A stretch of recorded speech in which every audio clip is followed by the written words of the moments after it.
My opinion is that more music and art is needed on this planet. Music and art is like an antidote to war, to anything negative, because music and art are creative.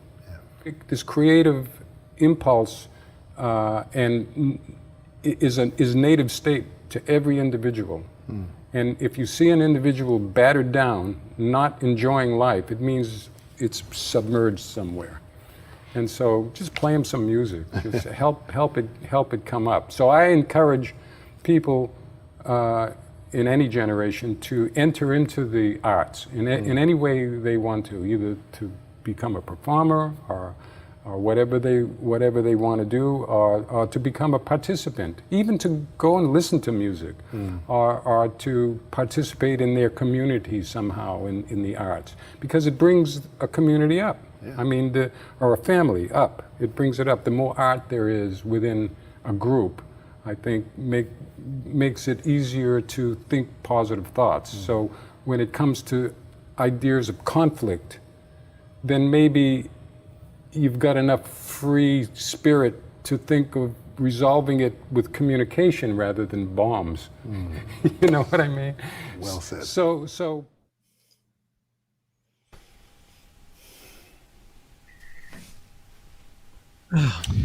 All right. Hey, everybody. Hi, everybody. How's it going? This is welcome to our Electric Bang Hang tribute to the man, to Chick. And for us, this is a family reunion of sorts to celebrate the maestro. You know, we had, as you saw, so many wonderful moments. And we are here to share some of them with you and take your questions later and just have a nice time talking about our friend that we miss dearly. And yeah, guys, you want to say hello? Hey, everybody. Everybody's here. So, you know, the band actually started out as a trio with John and I figured it might be kind of cool. We figured it might be kind of cool to just one at a time give our stories to y'all, just to listen to how we were so fortunate to get involved with Chick in the first place, to meet him, and of course to share all and learn so much from him and share all the music that we've shared over the years. And I think John, in the lineage of meeting Chick and getting the band together, I think that John was the first one that actually met Chick and got the gig, from what I understand. So, John, you can clarify that and tell us all about your story, meeting the maestro and how the whole gig happened for you. Yeah, thanks, Dave. It's great to see you guys, Eric and Frank and Dave. It's a family, this is. And so for me, the family journey kind of, interestingly enough, began with Gail Moran, his wife. The great, wonderful Gail, wonderful, beautiful, incredible musician and person. My early 20s, I went on the road with Gap Mangione. I was 19, my first road gig. And then later I got to know Chuck, his brother, and Chuck invited me in the early 80s to his house for a jam session, and Gail was playing piano. And she went home and told Chick about this little Italian guy that she heard that she thought was good. And yeah, he's pretty good. The next thing is, I remember playing at a book signing for Tony Cohan, a friend of his, who wrote a lot of books, and they were both involved in the same faith and together in Scientology, I guess they were. So, you know, I was at this book signing and I was playing a duo. Jimmy Haslip got me this gig, actually. They wanted acoustic bass and tenor sax. So I was there and I met Chick briefly, but that was before all that. So they used to have these beautiful Valentine's Day parties at the Love Castle, the house that they had, a beautiful house on in Los Feliz. And I remember the first time going there, I was playing with Victor Feldman's trio. So there I was. Gail had told Chick about me, and now I'm in his living room playing with Victor Feldman, kind of freaking out because I've been trying to get the gig somehow and talking to Joe Farrell. I was playing with Joe Farrell, the saxophone player, and asking him, does he have auditions? He goes, no, he doesn't have auditions. I said, well, how am I ever going to, have a shot at this? It was a dream of mine. And then he heard me in his living room, and then, one thing led to another, and he said he was going to put together this Electric thing. and do I play electric bass as well? And I said, yeah, I started on that. And then one thing led to another. And the funniest thing about it was he called first and said, oh, I've been listening to your stuff. Sounds really good. We talked for a while. And then he said goodbye. And I thought, okay, well, I guess he liked it, but not quite enough. A couple of weeks later, he calls and goes, man, though actually I was at a studio at Weddington Studios, and Wally Grant, the very funny engineer who was very sarcastic, we were doing these gospel records, and I'm sitting in the lounge, and all of a sudden the intercom goes, and Wally goes, hey, Patitucci, it's Chick Corea on the phone. Answer the phone. I'm like, yeah, thanks, Wally. Go ahead, take a hike. Then he does it again. Then he does it again, and I'm like, come on, Wally, really, you're really breaking my chops here. But and then the third time he goes, you idiot, pick up the phone. It's really him. And I'm like, oh no. So I pick up the phone and I'm like, hi. And Chick is like, yeah, this is the funny part to me, because he is a hero and was a hero. So he goes, yeah, I know you're busy doing a lot of recording sessions and busy around LA, but would you consider joining my band? I wanted to leap through the phone and go, yes. But so it was kind of magical Cinderella time for me. So I'll let you pick it up from there, Brother Dave. I want to say one thing before I go. Rusty Edwards, who's a very long time friend of Chick's, he knows him forever. He sent me this quote today to share with you guys, and I think it kind of encapsulates how a lot of people are feeling. And thank you to all the people who've been reaching out to us. We haven't been able to get back to everybody, but it says, my grief is like a broken rib. It doesn't ache so much that I can't move anymore, but if you touch it, it hurts, and it still hurts terribly, and it might never go away. So we're going to honor Chick, and I know he would want us to celebrate him. Yeah, so, yeah. Go, beautiful, Dave. John. Yeah, man. Beautiful, well, John. Yeah, I'm not, John, do you remember when that happened? Like what month? Because it had to be 84, right? Sometime in yes. late 84? I think it was before Valentine's Day. Well, must have been after Valentine's Day in 84. I'm not sure how it all worked. That might have been the first Valentine's Day. Then I was there the next year, and I think I got hired after Valentine's Day in 1985. Wow. Right. That makes more sense. Yeah. Okay, so that was the second time I was there.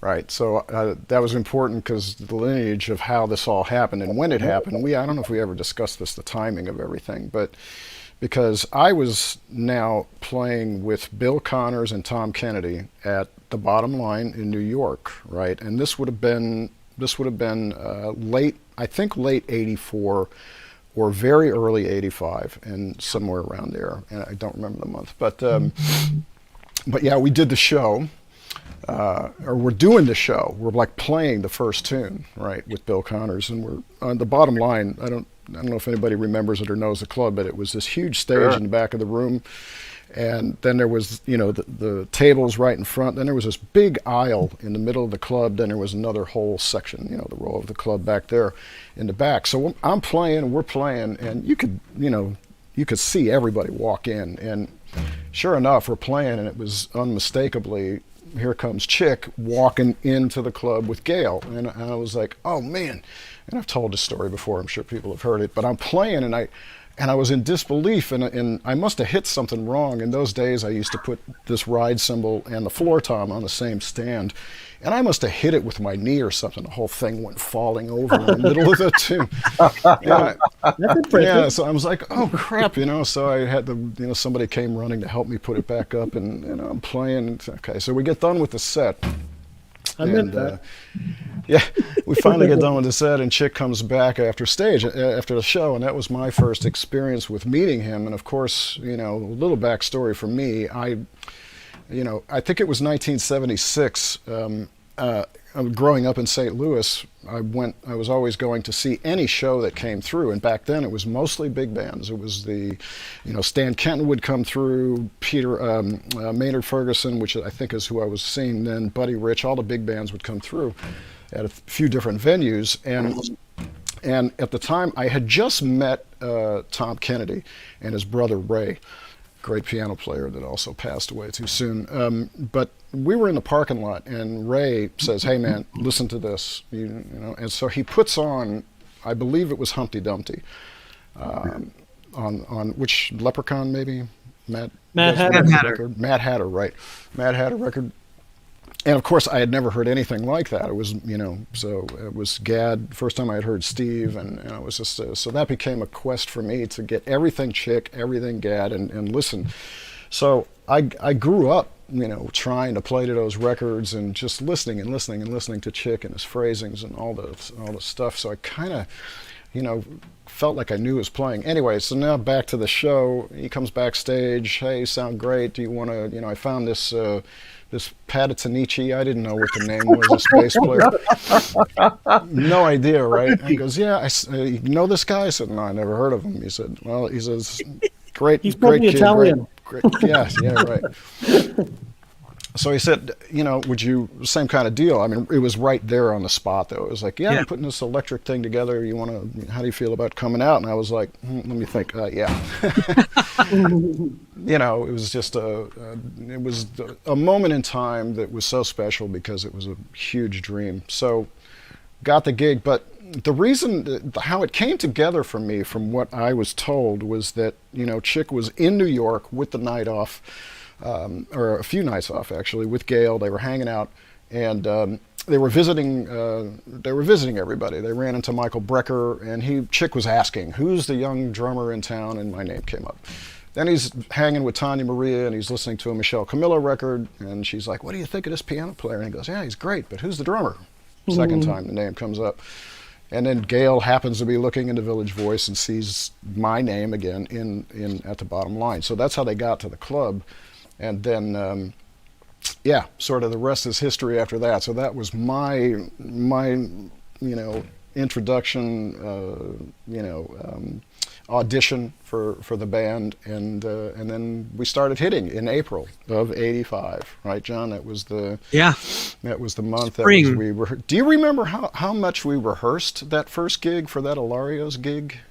I just remember because I didn't know Dave. I had heard about Dave. I think one person that knew him in L.A. that was David Garfield said, "Yeah, there's this guy from St. Louis." That's right. He was a St. Louis. He's a St. Louis guy. Because, he said, you got to check this guy out. And I said, okay. Where does he live? He goes, in New York. And I said, far out. But I didn't know, So all of a sudden, it was in the spring, and we were rehearsing at like SIR or Leeds or one of those kind of places. And basically, Dave came in the room. We shook hands. We started blowing. It was like we started blowing Chick. And it was like, wow, this feels really good. And Chick was starting to he was throwing out all this new music.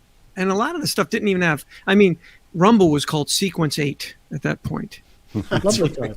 I don't even know what some of the other ones were called, but yeah. And it's funny, the other day on that call with Bernie, that I think it was with Steve Bailey, or was it the one with maybe with Steve Bailey. Yes. They played a little bit of the Ilarios thing, and it sounded funny to me because it was us kind of finding our way through match, trying to figure out very slowly. It was the slowest match ever. It was the slowest match ever, and I can hear myself fumbling around trying to figure out what kind of feel am I going to play on this, and it was really interesting but exciting. Oh my God, he kept bringing all this music, and we were just like, wow, this is a dream come true.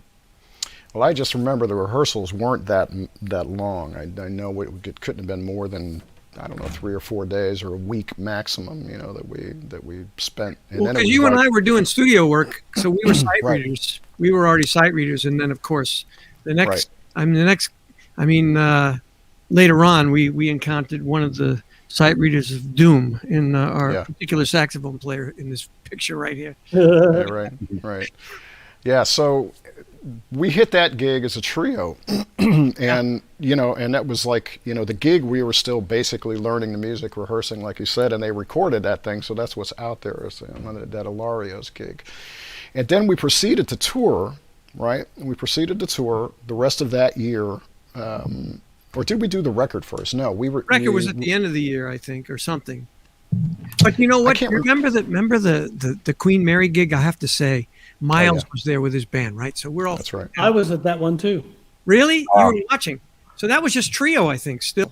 Yes. Yeah. So we're blowing. Chick goes into Miles's trailer, and Miles is like, I want the music. He wanted music for All Love. Oh, right. You know, that tune, All Love, and maybe one other tune. He asked for the music for, so he liked it. So Chick finally said, Miles, what do you think? He said, sounds like 8 guys. So he was, we were excited because it was like, wow, Miles liked it, we were I wonder if that was a pro vibe. I'm not sure if that's positive or not. Well, yeah, I don't know. But he did ask for the music, so I think he something he liked. Who knows? Right. Well, anyway, we toured the States, right? We did, and there's some PBS stuff out there, on just the trio, and we had some great times, and we learning, the music, and just, that was really cool. And then we did the record, I think, at the beginning of the next year, because in '86 we started touring with a guitar entered the band. Scott Henderson got into the band, and we did a tour with that, right? And that was sorry, Frank, it's another guitar player. It's okay. He didn't last. You got the gig, so don't worry. So we did that gig. We did all that touring, and then so the first record was made, and we toured that, really successful record, got all over the place, and then it became time to expand the band. But what about Carlos Rios too? He was on the record. Well, Carlos was on the record, job. right? Yeah. Absolutely, yeah. Carlos was there, and that was just an amazing experience doing that record. And actually, John, I was going to clarify. You mentioned Bernie. That's Bernie Kirsch, the engineer, friend of Chick's for 45 years. That was there in the beginning and through all the records with us, a lot of the touring with us as well. So. That was that. So anyway, it came time, and you guys can pick this one up for Frankie, because I was still living in New York at the time, so I didn't get to play for the auditions. I believe it was Tom Breckline, right? Yeah, that's right. Great, yeah. So enter Frank Gambale onto the scene, and I think maybe John, you gotta chime in on this, because you tell a great story of the audition process for Frank, and I hear it was quite a funny. I'll tell the story experience. up to the audition point. Yes, because, go ahead, Frankie. Let's hear it. There's a bit of history there too for me. With Chick, I remember hearing his music when I was 13, and as a kid in Australia. All my friends were listening to completely other kinds of music, and I was going down this way. And I remember hearing Hymn of the Seventh Galaxy. That record literally blew my mind. But it was Chick I was listening to. I was trying to transcribe all his crazy, amazing solos. I mean, he just captured my heart, Chick did, from the very first time I heard him. And then I was like you, Dave. I had to go out and buy everything he'd ever done. And I did, and I listened. And, I even saw some of his gigs in Australia. I mean, it was very rare that a group, I remember Chick brought a big band, that band, The Return to Forever, with the horns and the strings. And Gail was playing keyboards in that band. And I saw that show in Sydney, and it blew my mind. It was just incredible. Dave Liebman was on saxophone. So I was getting the spirit, I just went, I got to go to LA. I'm going to go where all my favorite music is coming from. And, not long after I was in LA, I got there in '82, and, working away, plugging away, teaching and playing, doing gigs. I already had a couple of albums out before I met Chick. But the thing is, I heard about an audition, and it was really fortuitous, because I happened to be recording an album at Mad Hatter.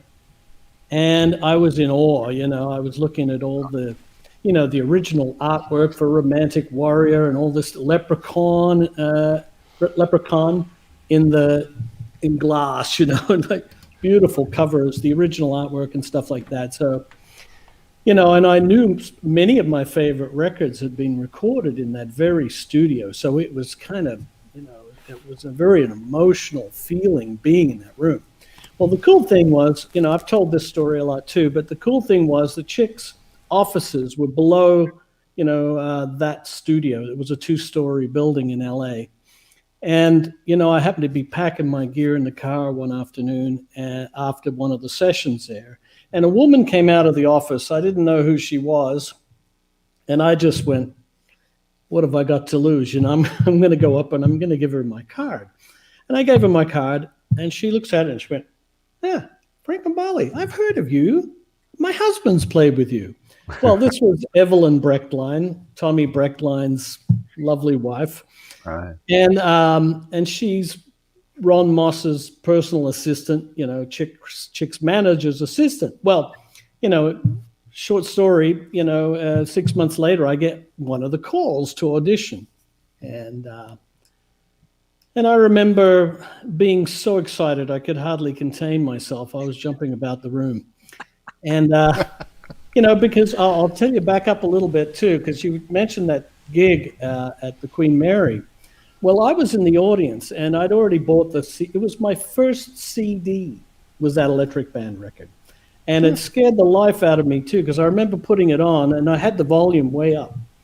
And, I was used to needles in the groove, on an LP, and it came on so loud, I jumped. And it was such a great sounding record. Wow. And anyway, I was enamored by that music, and I've always loved Chick's music, so it was great to hear that record. It was fantastic. And so I went to see the show when you guys played. I thought it was the Long Beach Jazz Festival. I think Must have been after that, though. Because the record came out. Yeah, it was after the record came out. Or maybe it was before. I'm not quite sure of the chronology there. But in any case, I'll never forget going to see you guys live as a trio. I was sitting there going, holy crap. I'm seeing Chick surrounded by keyboards and playing insanely good. And then you, John, blasting your solos and holding it down, and just the consummate bass player. And then, Dave's drums knocked me out too. I mean, I'd never heard a drum sound like this. They were so powerful. And I found out later that the reason was, Dave was one of the first cat to really hand the audio engineers a stereo mix of everything. Everything was, like as guitar players, bass players, we have our gear. We have amps. We have our stuff. We tweak and we really get into the sounds. And most drummers just show up and hope for the best with a couple of mics and a bit of reverb on the snare, maybe, but not Dave. He had samples and a mixer and stereo full range speakers, but the sound coming out was just insane. So I thought, man, this is an amazing band. And I thought, the only thing they need is a good guitar player. I got the guitar player for you. So I thought, great band, need a good guitar player. So a tad biased there, of course, but, and then I got the call for the audition, and I was so excited. I think, enthusiasm is one of the most important things as a musician, and I was so psyched that I sent Chick's office FedEx. The next day after I'd heard, I'd sent, LP, cassette, videotapes, bio, photos. There was a giant pack that went boom on their desk the next day. So they probably went, wow, this guy's keen. He's rather eager. Boy, did. Yeah, whatever. It was really an exciting thing for me. So the good thing was I'd already played with John. In fact, I invited John to play on one of my albums, the album A Present for the Future. And coincidentally, it was a tune called Legends, which I dedicated to Chick.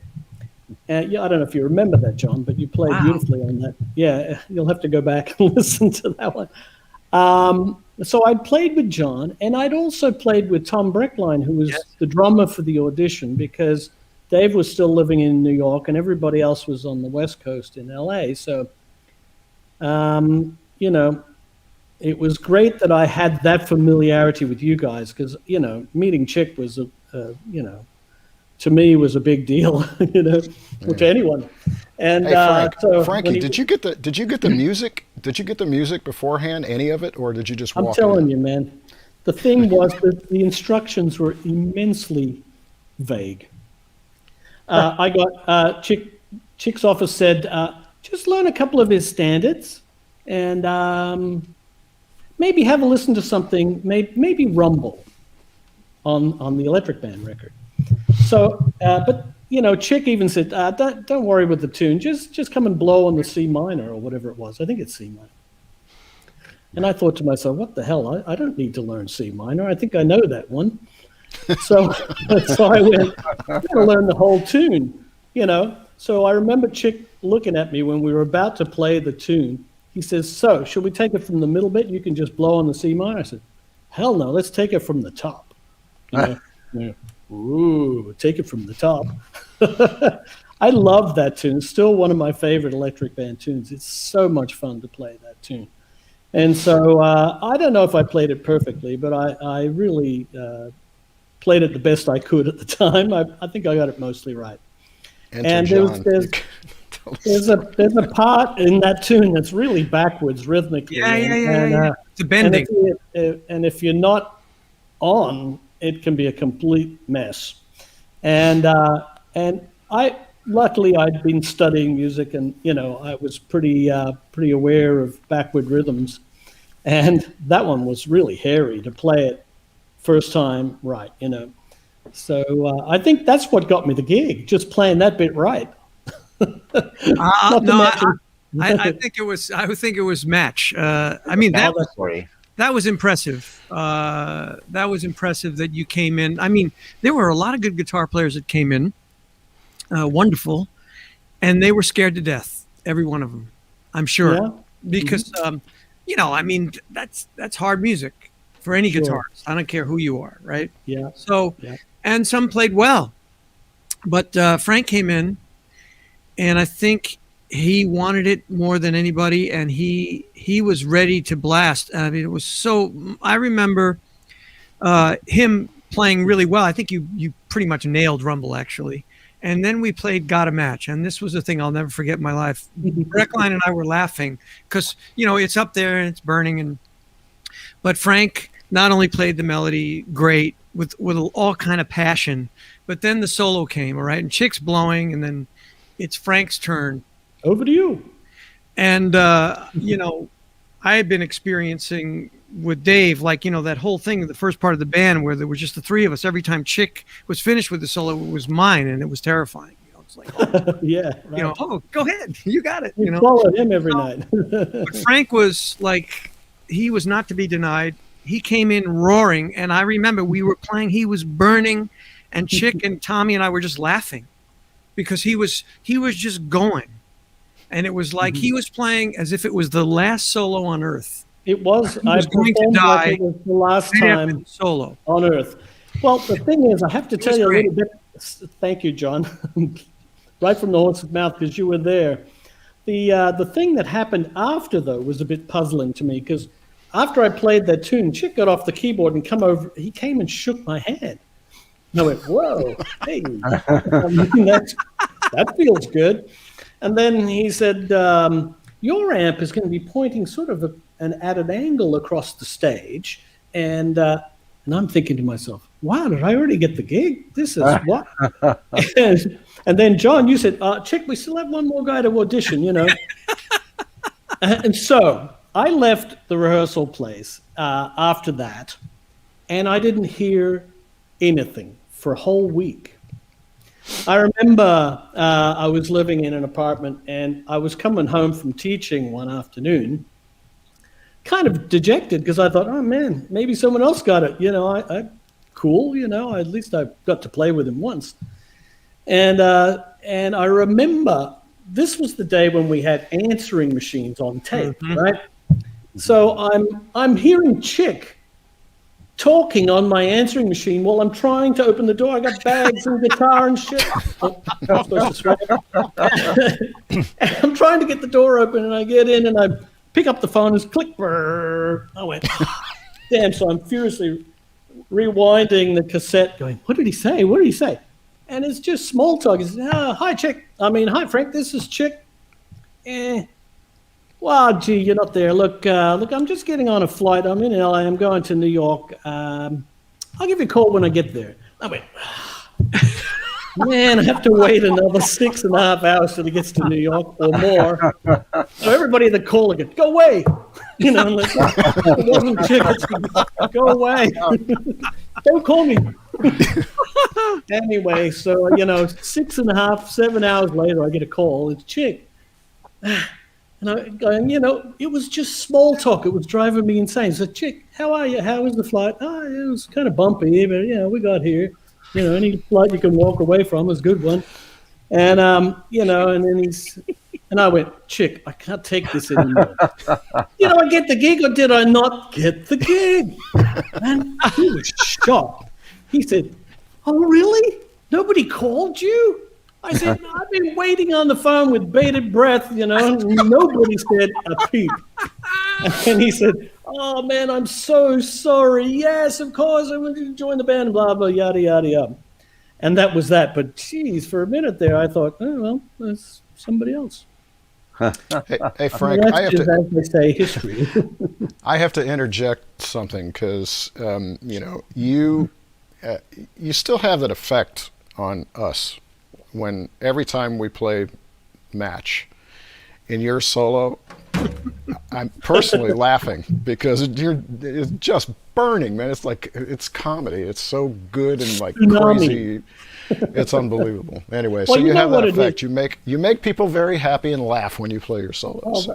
Right, every time we play, with every solo, Frank, no matter how great his solo was, we go back into the dressing room and John would, we'd all be like, Frank, that was the most amazing guitar solo I've ever heard in my life. And John would say, yeah, man, you almost got up to your audition level.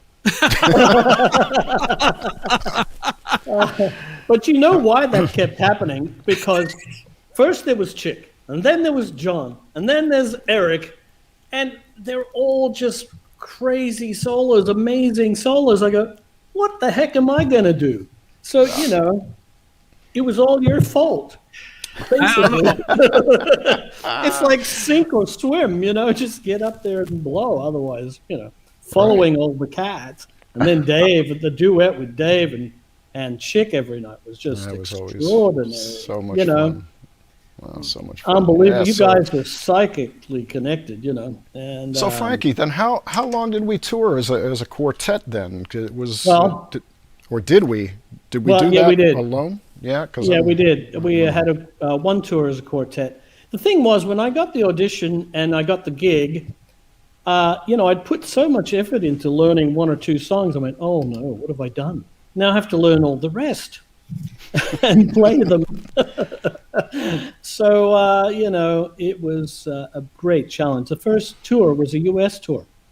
And you guys were in Europe. No, in Asia somewhere. So, but you'd come back and I joined the band and we went, I think the first gig was in Allentown, Pennsylvania. It was a nice, quiet place to start because, not only did I have to be, in the band as an unknown, really, I was relatively unknown at that point.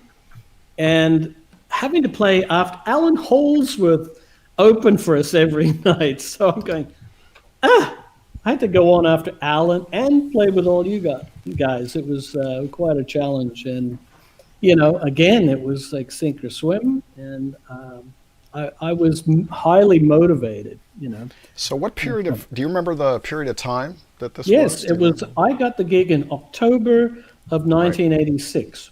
Okay, and soon after we did a fall tour around the U.S. We did about 30 concerts. And after Allentown, I think 2 days later we played New York. So that was heavy right there for me, being a kid just in the fire, basically. Was that at the Bottom Line by any chance? Again, is that where we played?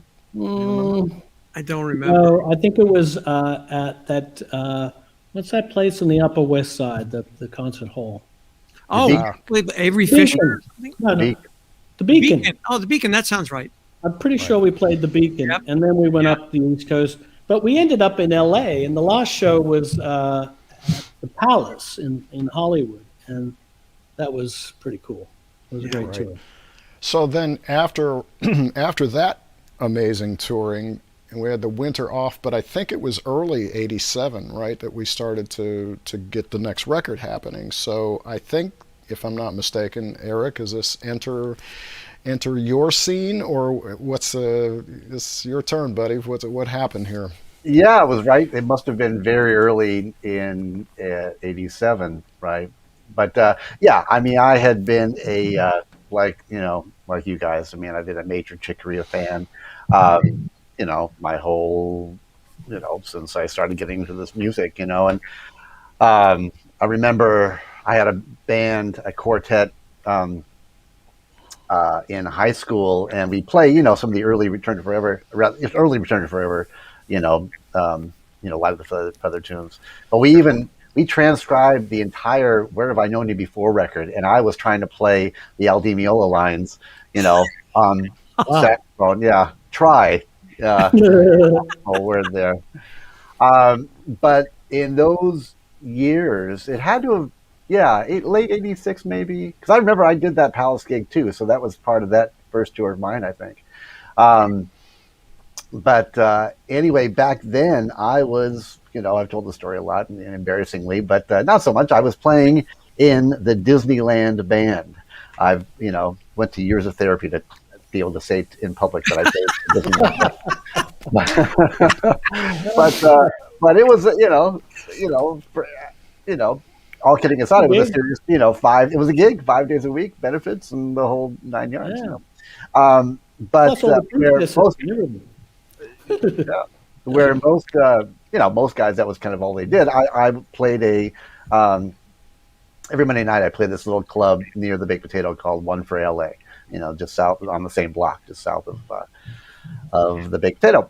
And I had played Chick first heard me a year before at a festival that I played with a mutual friend, John Novello, and his band. We played, I think it was in D.C. or somewhere, and I guess Chick had heard me there. And then, with that band, we were playing every Monday night at that club. And so the story goes, Chick had decided that he wanted to add a horn to the electric band, and I, talk about wearing out a record. I mean, me and my friend Mike Labrador used to, wear that first electric band record out. I mean, just, definitely knew every note of that, every beat of that record. And so, anyway, so the story goes, John, you can corroborate this. Chick, mentioned to, the guys, who might be somebody he was suggesting. John suggested me. And somehow Chick knew that I was playing in this club, and there was this little teeny Hollywood hole in the wall. If you could squeeze 25 people in this room, you were shoulder to shoulder, And there was this one Monday night, and you could, from the stage, you could see the front door, and my wife, Leanne, happened to come that night, and, she's sitting right in front, and we're playing away, and the door opens, and in walks this entourage of 5 or 6 people. And I'm playing, and I'm looking, and I'm playing, I'm going, man. And this one guy walks in, and he's got these iconic round glasses on. I'm thinking, no, because I had no idea. I'm just playing a gig, And there's Chick Corea, and I was like, and so he comes in and sits down, and he knew John. John Novello was a friend of his. That was part of it too. And so not only, he and the whole group's down, and they listened to the first set, and we played 2 sets, and he came up and sat in on the second set, and then I'm just like shaking in my boots. I had no idea that he was there to hear me play.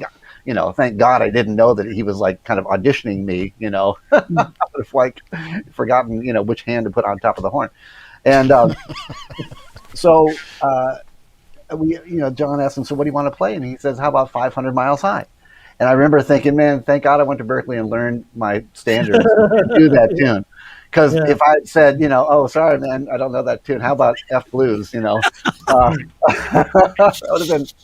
would have been next. So he played, and and afterwards, we were talking. He was very complimentary and so gracious and fantastic, as he always was. And so next day, go back to Disneyland, and this is again end of '86, beginning of '87, and no cell phones, just one phone in the band room, and I'm telling all the guys about what happened the night before, and we happen to be on a break, and the band room phone rings, and the tuba player goes and answers the phone, and he's talking, and everybody's kind of blabbing away in the room, and he looks at me and says, um, "Eric, the phone's for you." And I'm walking, and I said, "Who is he?" He goes, he said it's Chick Corea's manager. And suddenly the room just as if like the volume was just turned off in the room, and everybody was looking. Never saw 18 guys, stop their conversation. And I go and I say, "Hey, man, how did you get this number?" He was Disneyland. So I never forgiven Leanne for when Ron called the house, for me. She said, "Oh no, Ron, he's not here. He works in the Disneyland band. Here's the number." No, don't tell him that I work at Disneyland. What are you doing? So anyway, he says that Chick really, loved the way he played last night, and the band's in the middle of the Light Years record, and he wants you to join the band, join the record, and once the record's done, they can start a tour. The first tour is in South America, I believe, and what do you think? And so I'm just, what am I going to say? Yeah, gee, I don't know, man. Well, how much does it pay? You got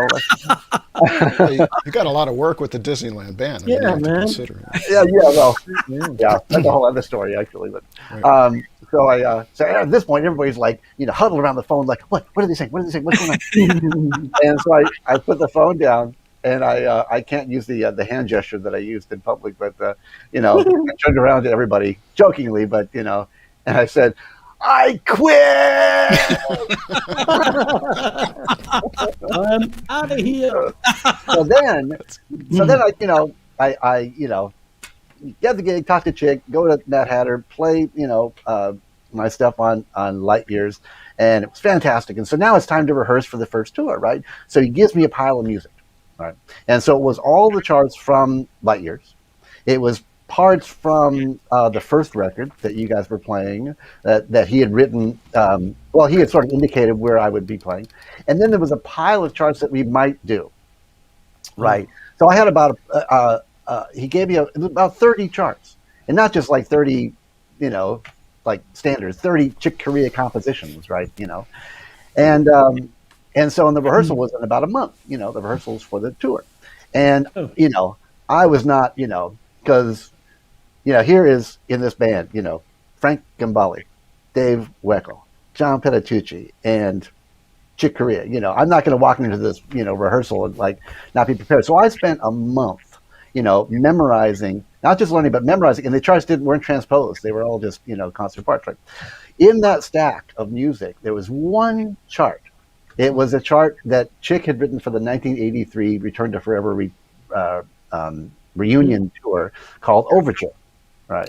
So, and it was this huge, long, epic, epic chart, right? Mm-hmm. Well, but I thought, this must have been thrown in here by mistake because it's a Return to Forever chart. All the rest are Electric Band and his, iconic things. So I put that aside.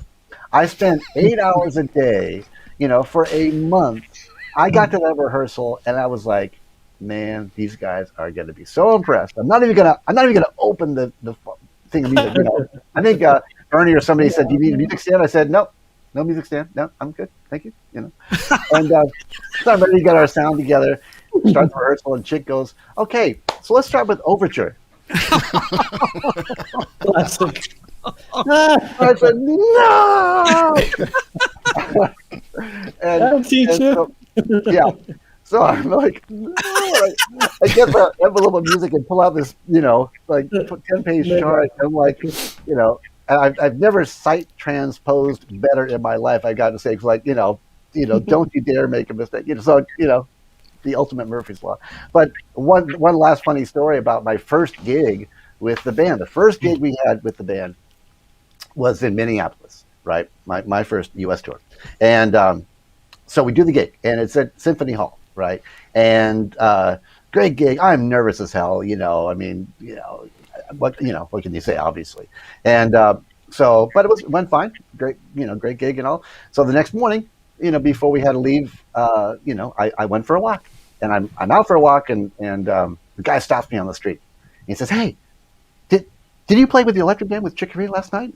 I said, "Yeah." He goes, "Man, that was incredible. And I said, thanks. He goes, no, I got to tell you, you're one of the most amazing musicians I've ever heard in my entire life. And I said, oh, thank you so much. You don't know how much this means to me. I mean, it was my first gig. I was really nervous, and man, thank you so much. He goes, no, that was incredible. By the way, what kind of bass was that you were playing? And I said, no, I'm the sax player. And he goes, oh, you were good too. That happened to me a lot too, Eric, believe it or not. People thought, oh, that's a great guitar solo on such and such a tune. I said, you numbskull, that was a bass. Can you tell the difference? That's funny. But Yeah. I got to say, though, about Eric, though, man, there were some times where Chick brought in, and this is a real, we're used to reading and stuff, but he'd bring in like one of those massive things, and Eric would sight transpose it. Unbelievable. Playing it. And, it was all we could do to just sight, we were sight reading well, but I mean, it's another story to take one of those things that Chick wrote and just deal with it. I can say that if that overture thing had happened to me, I would have been dead. I think most people would have been Even in the key it was in. Well, we all know the joke, Frank, of how do you get a guitar player to Yeah, I turn know down. you. And put a chart in front of them. Well, I'll tell you what, it's kind of a lesson actually for all of the young musicians maybe watching, if there are, that this, I gotta say, I mean, this band, these guys, I've never seen any group of musicians prepare so well for things. Like if we were going to do a record, everybody was kind of like unspoken, we were all knowing that we didn't want to be the one unprepared, right? So, we all came into the sessions like really having done our homework. And I think, being put into a situation like that was such a high level, coming from Chick and the music that he composed was I think really that's because we had such a love and reverence for Chick. Of course, that, yeah. When he would call and talk, and I would get so excited about the prospect of playing his music on a record. I mean, how exciting is that? How big a dream do you want to dream? Right. And for me, of course, you show up prepared. Well, one, I wasn't the greatest sight reader. I could get music off the paper, but I had to learn it as best I could before. And Chick's music, too, often, people don't really know this so much, is that, Chick, I remember the Inside Out album, for example. That he wrote that whole album in about a week. Yeah. Yeah, he was composing. Crazy. Yeah. And he was not composing only that, while we were doing it, right, actually. we would record one tune during the day, and he'd go off after a full day and just write for the next day. I mean, it was pretty intense. Wasn't that the Tale of Daring record? Yes. Yes. Oh my God. Totally. Well, for those of you that don't know, Tale of Daring was this. It was very daring, and it was a tale. It was an epic piece. This thing. I think the song itself was 10 minutes long or something like that. Easy. It was. Yeah. It was just this epic piece, and to record it, and basically we were sight reading, if I remember correctly, because we didn't. This was in that record, right, where we weren't getting the music ahead of time. Actually, I think that one we got a little earlier, because I remember getting a cassette of a demo. We got demo, but yeah. Well, I'll tell you what. I still remember me as if I was sitting in the studio, yesterday. I had the music in front of the drums. Yes. There's pictures of it somewhere. I couldn't find them. I was looking. I had my brother Nunzio, who was visiting at the time, and I said, "Look, you take the first page, start walking," and it's like 32 pages long, and there's very little in the way of repetition on that song. It's almost through composed. There is a theme, of course, but my goodness, I remember just going, "I'll never learn this in a million years." But anyway, what I was Go ahead, Dave. what I was getting at for the kids and the learning aspect was, I mean, of course we all studied hard to be able to get the gig in the first place, But it was really it kind of was a template for the way that I think, at least I can speak for myself, and I know every time I hire Eric to do something, because I've used you a lot, man, for different projects. You're the consummate professional, and I think that's the way we all approach things. Is that we try to get prepared, and you're right, Frank. It was in that essence. It was all about the love for Chick, of the respect. It's like, man, we want to get this together and nail this. But it was a good lesson going forward. Say again. And please him too. Absolutely. Well, a lot of the times, what cracked me up, he was the one that was like, wait a minute, let me look at that. And he was to get his own music. He would write stuff and he would forget how to play it. I used to love how he gave us very little direction. Actually, I remember going up to him in the early days. He was surrounded by keyboards and programming and guys just swooning around him, fixing things and at rehearsal. And I had a question about one of the charts. He never put anything beyond a seventh on a chord. He would like C7, B flat 7. And me as a geeky, nerdy, I want to know more about the harmony, man. What are you thinking? I went over to him and said, Chick, tell me, this C7, do you mean like a sharp 9, flat 13, or you mean like a natural 13, like diminished, dominant kind of thing? He says, do you see all these keyboards here, Frank? You wouldn't be here if I didn't think you could figure it out or handle it yourself. And that's the last time I ever asked him a question about the chart, because he said, man, look what I'm dealing with over here. It's like the keyboards, 10 keyboards at once, and programming sounds okay, great, cool, thank you. Just thought I'd ask. Well, Frank, you have the honorable distinction of having been the person who saved Dave Weckles' life. That's true. Oh yeah. Oh my gosh! Yeah. Come on. True story. Gotta tell the story. In our many touring escapades, and we were in Naples, right, Frank? We were in the Grand Old Napoli, and there was this guy, a lighting guy, and there were these giant lighting stands that were on this funky. They were made of steel, very heavy, tripod kind of a thing, and we were rehearsing. It was the afternoon sound check rehearsal, and we're playing pretty loud, and it's beefy. And there's this guy. Each of these lighting poles had about 20 lights in a double stack, And these were at the corner front of the stage, basically. Yes, on each side of the stage, not far from my rack. We were in a tent. That was the night Pino Daniele sat in with us. It was a great night. One of them, yeah. Anyway, so look, out of the corner of my eye, I see the guy fall about 12, 15 feet, bam, onto the stage. It sounded like this because we were blasting, right? I couldn't hear anything, but I saw the guy fall. And then what freaked me out was that the whole tower started to fall in our direction. And it did one of these on my rack. And I called out to Dave because, I don't know, he was looking at Chick or something. I said, Dave! And Dave managed to get up off the drums the moment I was like here, and I was just like this, and all of a sudden this thing was right where I was standing. God, it would have just, that would have been horrible. I had to find a hi-hat stand and do the gig because I completely broke the hi-hat stand, and the head I think I had to change. But man, we would have had to find a drummer. Yeah, forget the head. Thank you, Frankie. Thank you for now look, geez.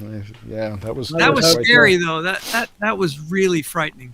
It just goes to show you the things that can happen on a stage, Right. You got to be careful all the time. Keep your eyes peeled. Yeah, that Chick had an interesting thing. Remember, John? He was. Was, I think before the guys, but we were playing, and I was playing a drum solo, and you guys were back behind the curtain, right? Yeah, we were back, and it was black. You couldn't see. And I see him, and we're walking towards each other, and all of a sudden he's gone. It was like a magic trick, but I was like, wait a minute, he's gone. I kind of freaked out because he disappeared, and I went running. I knew something was wrong, and he had fallen. Somebody had left a space between the risers. Right. And he fell, and I was really worried. He wound up pulling through just fine, but he hurt himself a little bit that night. But we kept playing. I think he just, but it was scary. People the stage out. I mean, come on. Yeah, Right, but exactly. Dave was blowing. He didn't even know what was going on. No idea. That Playing was an incredible drum solo. And see. Chick and I were like, yeah, this is really cool. We're walking towards each other. My God. Right. Kind of like the ballet dancer when we did the Greek on the Ivy Holder tour, and we had the ballet dancers. John, you were talking about that story where it was a bit Elizabeth of a Moss, remember? A young Elizabeth Moss, who was Ron's daughter. Now she's a huge star. We love her. Yeah. We loved her then too. She was wonderful, and she was very prepared, right? She danced like a pro that night. Greek theater. She's a young girl, killing. But then I'll let you tell the other part, Eric. But you got it better because she wasn't alone. There was another ballet dancer, doing the part. Right. They were dancing to "Eternal Child," I think it was, right? Yeah. The whole dance thing. There was a video of "Eternal Child" that featured those two. Yes. Right. Yeah. So Elizabeth is flawless, but the older dancer fell. Not just fell. Yeah, she really fell. And thank God she didn't get hurt or anything, but it happened so fast. We were just like, oh no. It was just. But the poor thing, I mean, she fell with a major thud, and that tune wasn't loud, so we were playing acoustically, and you hear this bam, and once we realized that she was okay, you started cracking up. I had my head down. I was supposed to play acoustic bass. I had my head down, and I was buried, and I was kind of shaking because here it was, like little Elizabeth just nailed it, like she was perfect. Yeah. And I have another had a rough time, and we felt bad for her. But once we knew she was all right, it was comical. But at first, it was like it was a little shocking. It was shocking because the Greek theater stage is not soft. No, and it's slippery apparently. Yeah. Well, I remember another story too. An piece of electric band banter. Sometimes it used to shock me that some people hadn't heard of Chick Corea. I went, wow, where have they been, under a rock or something, And we'd show up to these hotels, and the receptionists go, y'all with the band? And we go, yeah. And we'd often say, we're with Chick Corea. And they go, huh? Chick Corea? Chick? Wow. So we got tired of saying that, and after a while, I remember showing up to a hotel, and I was going to try something else. And they said, y'all with the band? And I say, yeah, we're with Led Zeppelin. And the woman would say, yeah, which one of you is Led? So you couldn't win for losing there. Which one of you is Led? We had so many great, God, the amount of touring we did. I mean, I don't remember. I remember actually I had to move to LA actually to be off the road because we were touring so much. It was just a period of time in life, man, where it was just awesome. We were seeing the world with this great guy and this this amazing music. It was to go back and look at a lot of the footage these days of yesteryear is still got to pinch myself at times. We were so young. When I look at those videos, we looked like kids. Yeah, we kind of were. Yeah. We kind of were, yeah. But Frank, what you said before was really something, and Chick was always about this, and he and he said it in the opening video, which, by the way, we gotta give a little kudos to Steve Orkin, who was behind the scenes helping us put this on. He put together that whole intro, and so thank you, Mr. Orkin, for that. And but Chick, he was always about the creativity, the freedom, to be free to create. And that's one of the things that I tried to learn as eventually becoming a leader sometimes was to give the freedom to create. And but I don't think anybody was as good at it as he was. He would analyze things, and and he had an idea of what he wanted, but he had a way of doing it, and and coming to us with it that was such a positive. It was almost positive reinforcement at the same time that it was saying, hey, you could probably do this better. Check this out or try this, but but the freedom when we were recording, especially, and there was never kind of any direction, to say, don't play that, play this, unless it was a specific comp thing or whatever it might be. I have to tell you something that I remember from one of the recording sessions too. Go. It was again from the Inside Out record, and actually, Chick told me often this was his favorite solo of mine in the Electric Band repertoire, was a song called Make a Wish. And I remember that was really hard. The changes were crazy. And I just went, screw this, I'm just going to go for it, Caution to the wind. And the solo I was really happy with, except for the little bit at the end. I just didn't feel like I came out of it right. And so I went into the console room, and a chick sitting there listening to it, really digging it. The band sounded amazing. The recording sounded amazing. And I said, Chick, can I go in and just fix that little bit on the end, It just wasn't quite right. And he looks at me, he says, absolutely not. I'm not changing anything. I love it. It's perfect. I said, but it's not quite right. I made a mistake at the end. He says, Frank, if you didn't like it, why did you play it? Oh! And I had absolutely no answer for that. I wasn't expecting that girl. Why did I play it? I had to go contemplate that for hours. That was like on the Inside Out? Eye of the Beholder record, I think. Because Light Years, and you guys can correct me if I'm wrong, but Light Years was sort of Chick's idea of doing kind of I don't want to say commercial record, but a record that he thought might be like a real universally big popular jazz record, right? And so he, very unlike him, from up till that time and never again after, it was kind of a produced record. I mentioned when I got the gig, I went in and did my parts, and so it was all kind of overdubbed, and nobody knows this more than Dave, because he, in the recording and the mix process, Dave was kind of in charge of the night shift. Is that right? When you guys Chick was kind enough to give me an associate production credit on that record, which I'm not sure was deserved, but yeah, I involved my buddy and partner on my stuff, Jay Oliver, on my records, and yeah, we were in shifts. We were working 24 hours a day to mix Light Years, and you're right, the way that we recorded that record was almost in a pop mentality.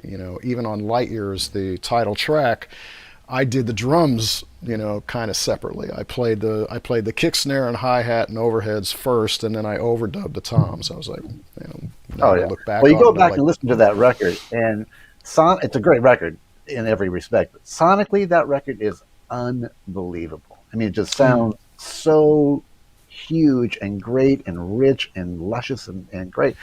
And from what I gather, I don't know if I ever really talked to him directly about this, but I know that Chick didn't enjoy that process of, well, put it this way, from then on out, he wanted to make sure that we played everything just live, right. Right. So, and I kind of didn't really know that, and so we got into Light Years, and the first, I forget what tune it was that we recorded, at the beginning of the first session, but after we did it, we, got a take we liked.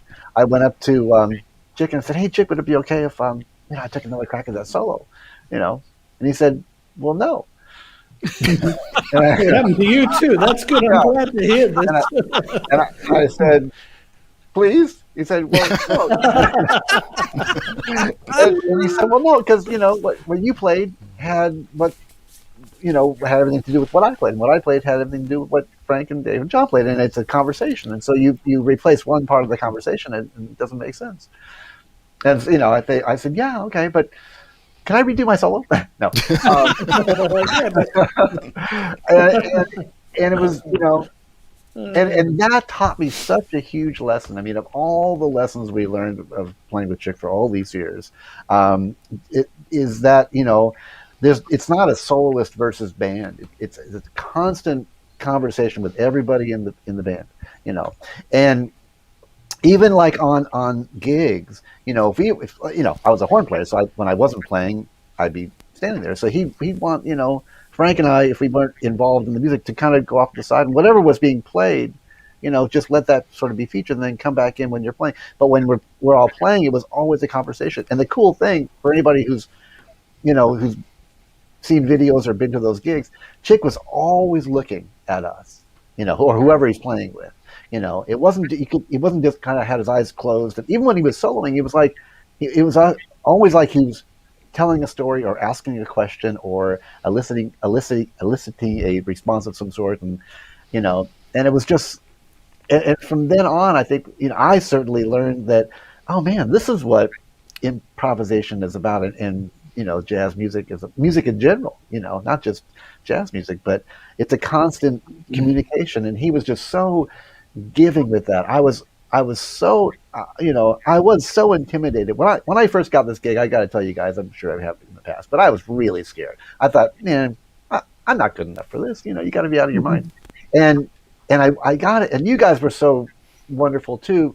But here's Chick Corea, and he was just so like the ultimate best friend, father figure. That's like, man, go for it. The more you experiment and do different things, the more it was like, the way he responded in his comping and his playing, it was like, yeah, man, awesome, go, create, do your thing, And it was just, it turned one of the most potentially intimidating situations into the most encouraging situation. And yeah, one thing I remember about Chick too, I mean, there's so many great things. He was a master, and we all loved him. But the thing is, I remember thinking, people would come to the shows and they'd see one night, they'd see one performance, and Chick was always blasting. He was always on.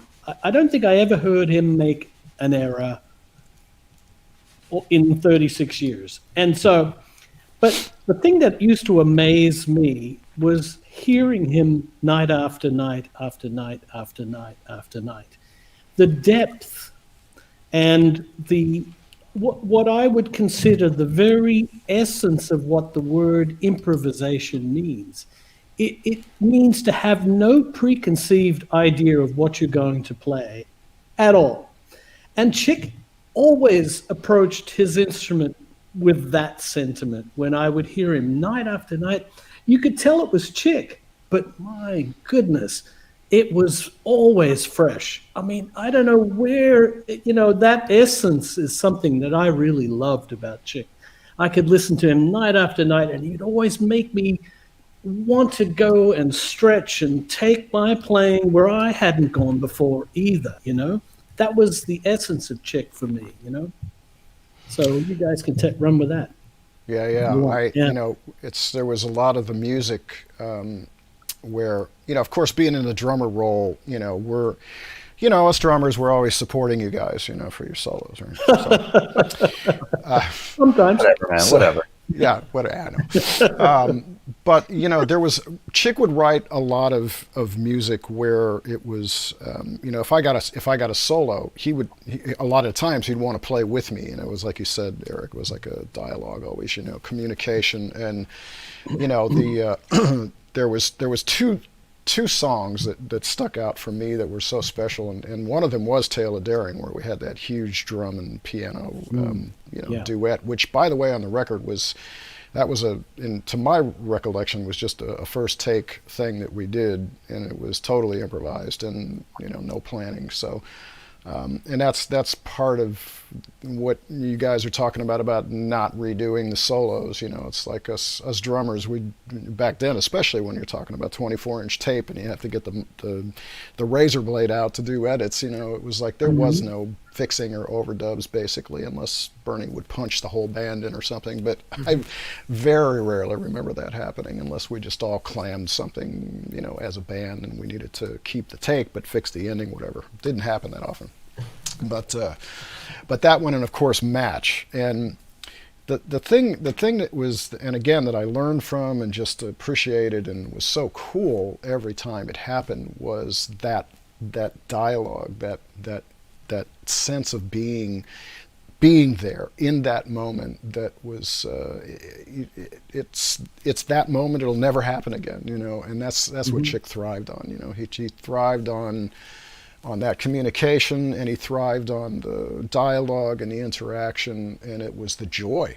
That's what made it the joy of making the music, that was so special. I think he enjoyed the seat of the pants kind of thing, like the being on the edge. Because as I recall, those Electric Band records, I always thought, man, why didn't we record these after we'd done a world tour where the tunes were so... We did do that on the first record. Yeah, we did it on the first record, but I'll tell you why we didn't do it. For me, it's always sounded like I'm still learning this song, yet we're recording it. Why don't we come back in a year and do it then? I always felt that. But back then, they were under contract with GRP, and so we had to deliver the records. In fact, I don't know if you guys know, Frank and Eric, but the reason the acoustic band ever happened was because the electric band couldn't deliver a record in time, because we were on the road.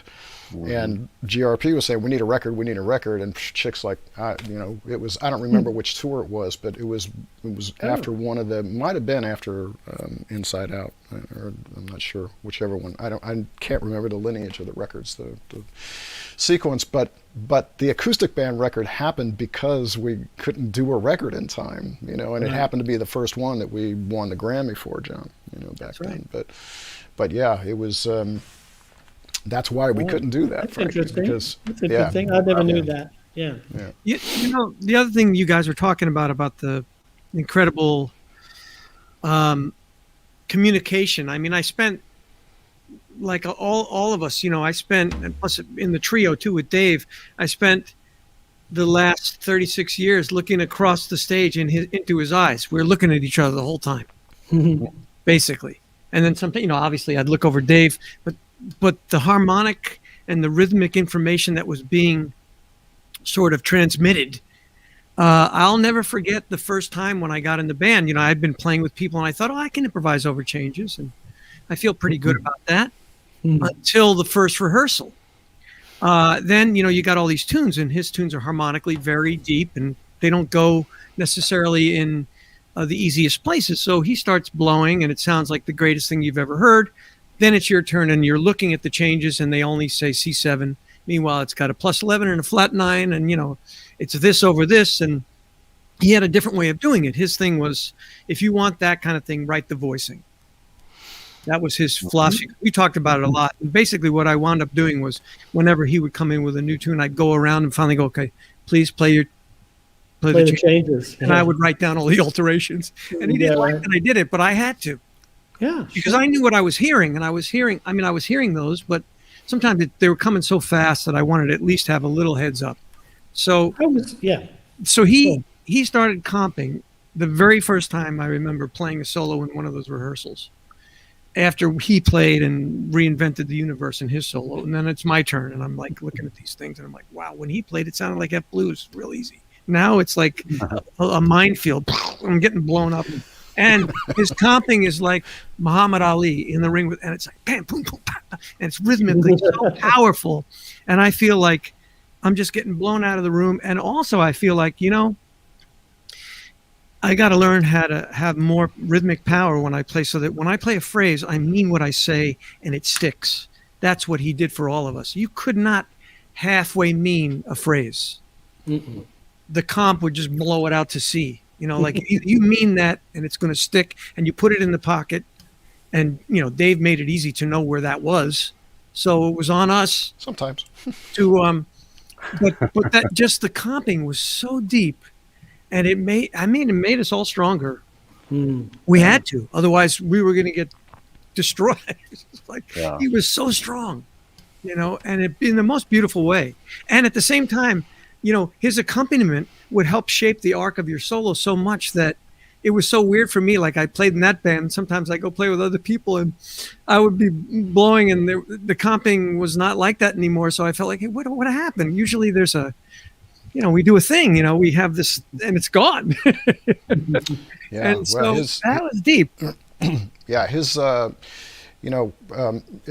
we were, and we still are, Bernie and I are in the middle of, they invited me in to help mix this new record that's a compilation of live performances that we did over the last few years. And I'm still learning about it, about his idea of solo comp, and Bernie was doing the same thing, that where we would mix the soloist, up a little bit and bring the comp back a little bit, just to make sure everything was being heard. And everything we presented to Chick back in November and December, he was like, no, turn the piano up and turn the soloist down. It's a dialogue, it's a conversation, it's always, this and this and this. So that was truly his, his feeling about it. And it's, if you mix it that way and you actually listen, it kind of makes sense, because he's, it's about that. He was just always listening, and man, it's the live performances. You all got a lot to look forward to with this record. It's killing. It's going to be so good. It's a beautiful, beautiful. Yeah, thing. his ears were so strong. Like, you'd be playing, and all of a sudden you'd be playing unison, because he heard where you were going, and he played exactly what you were going to play before you knew you were going to play it. So sometimes we would just start laughing. Like, I'd be playing, and all of a sudden it'd be like, there would be a phrase, and we would play the exact same. I would look at him like, how the heck did you do that? Right. Exactly. Yeah, you didn't know. I mean, the band always just felt like whenever we were playing, it was just easy to play well, to play your best. Rarely did you feel like, oh man, I just couldn't connect. And I think for me, it was, combination of playing with you guys and then with Chick, the way he would respond in comp, it was just so great. It would be like, he would just be like laying this beautiful buffet of the most incredible meal you ever saw in your life, and just all you have to do is pick that and pick that, pick that. No matter what you do, it was going to be great, because Chick just created this band that all you have to do is jump in, And also, it was just, and I remember Frankie said this a million times, but I never got to the point where I'd never, well, put it this way, put it in the positive. Every time we were ever on stage, I'd look over and I'd say, damn, that's Chick Corea. I'm on stage with Chick Corea. And there was such a pride in that it just, it was and every time we would watch, we'd be in the green room getting ready to go on stage, and Chris would say, okay, 5 minutes. And we started walking towards the stage, and there was just, you could always just sort of feel this unintended puffing of the chest, like, yeah, we're gonna blow these people's minds. This is gonna be great. And we just had such a pride about what we were doing, and the fact that it was Chick, and we were like in Chick's band. I just can't tell you the pride that I still feel. I mean, as awful as this past month has been, I just am so grateful of having had, a lifetime of a career with you guys and with Chick, and it's indescribable. It brings us all to tears, but it's also just gratitude is the love and gratitude has been like the main feeling, frankly. Well, I'll tell you, he the one thing that always just blew me away with Chick, of course, his musicianship and his his ability to write and compose. I mean, he just was music, it goes without saying. But what always blew me away was his energy level. And this never went away. I mean, the guy was almost 20 years older than most of us, and he made us look like old men in comparison sometimes. It just, the energy level was off the charts, and it was so inspiring and so invigorating that it kind of went hand in hand with the musical aspect of having to have your stuff together, right? It kind of also put you in a position that it was like, man, there's no slacking here, It's like he's the ultimate consummate, leader of inspiration, we used to do when we played Blue Note, for example, in New York. Oh we my would God! do 2 full concerts a night. I mean, and we would do it for 6 nights straight. Yeah, that was us, and then he That would was do us, it. and then he would do another 10 bands in a row. Yeah, A Monday was off for the ticket sales, but he would be rehearsing the next band for the next week. Yes, but what blew me away is, after the shows, we'd all be in the dressing room going, felt like we were hit by a Mack truck. And he would go, "Hey guys, I got these guys. I want you to introduce you to blah, blah." He was just a powerhouse. I know. Incredible energy. I know. For me, as a drummer, and especially because I used to play a lot harder. I have hand problems occasionally, and body issues, and chicks with all the playing he do. Yeah. And I asked him, recently, like the last tour that we were together, I said, "Chick," I said, "Don't your hands ever hurt? Aren't you?" And he was like, "No." He just had. Well, he would say, "Yeah, when you play too loud." Okay, so that was in the acoustic. That was in the acoustic trio. So that I was like, "Yep, okay, I get it." But with all the playing he would do, he had such command over the instrument and his way of approaching the piano and playing it. And it was just all cylinders firing, all energy of the universe happening within him when he was playing. That it just kind of almost, he wasn't almost doing it. It was just an amazing thing. So yeah, we had this amazing. Thanks to him, we had this amazing blend on stage, just volume wise and the way it would all. Remember when the board exploded in the concert in Santiago, Chile? Drum solo. We have to forget. No, but our power was still out there, right? I think. Yeah, and so, but I do clinics to this day with people in South America, and they said, "Oh yeah, I was at that concert." Where the front of house system, like literally, like caught on fire. Yeah, they turned the monitors around so that the monitors. Oh, that's right. I remember that. Well, yeah, we had our stage thing so well balanced that we just turned the monitors that way, and okay, we're quieter. And that was a big place.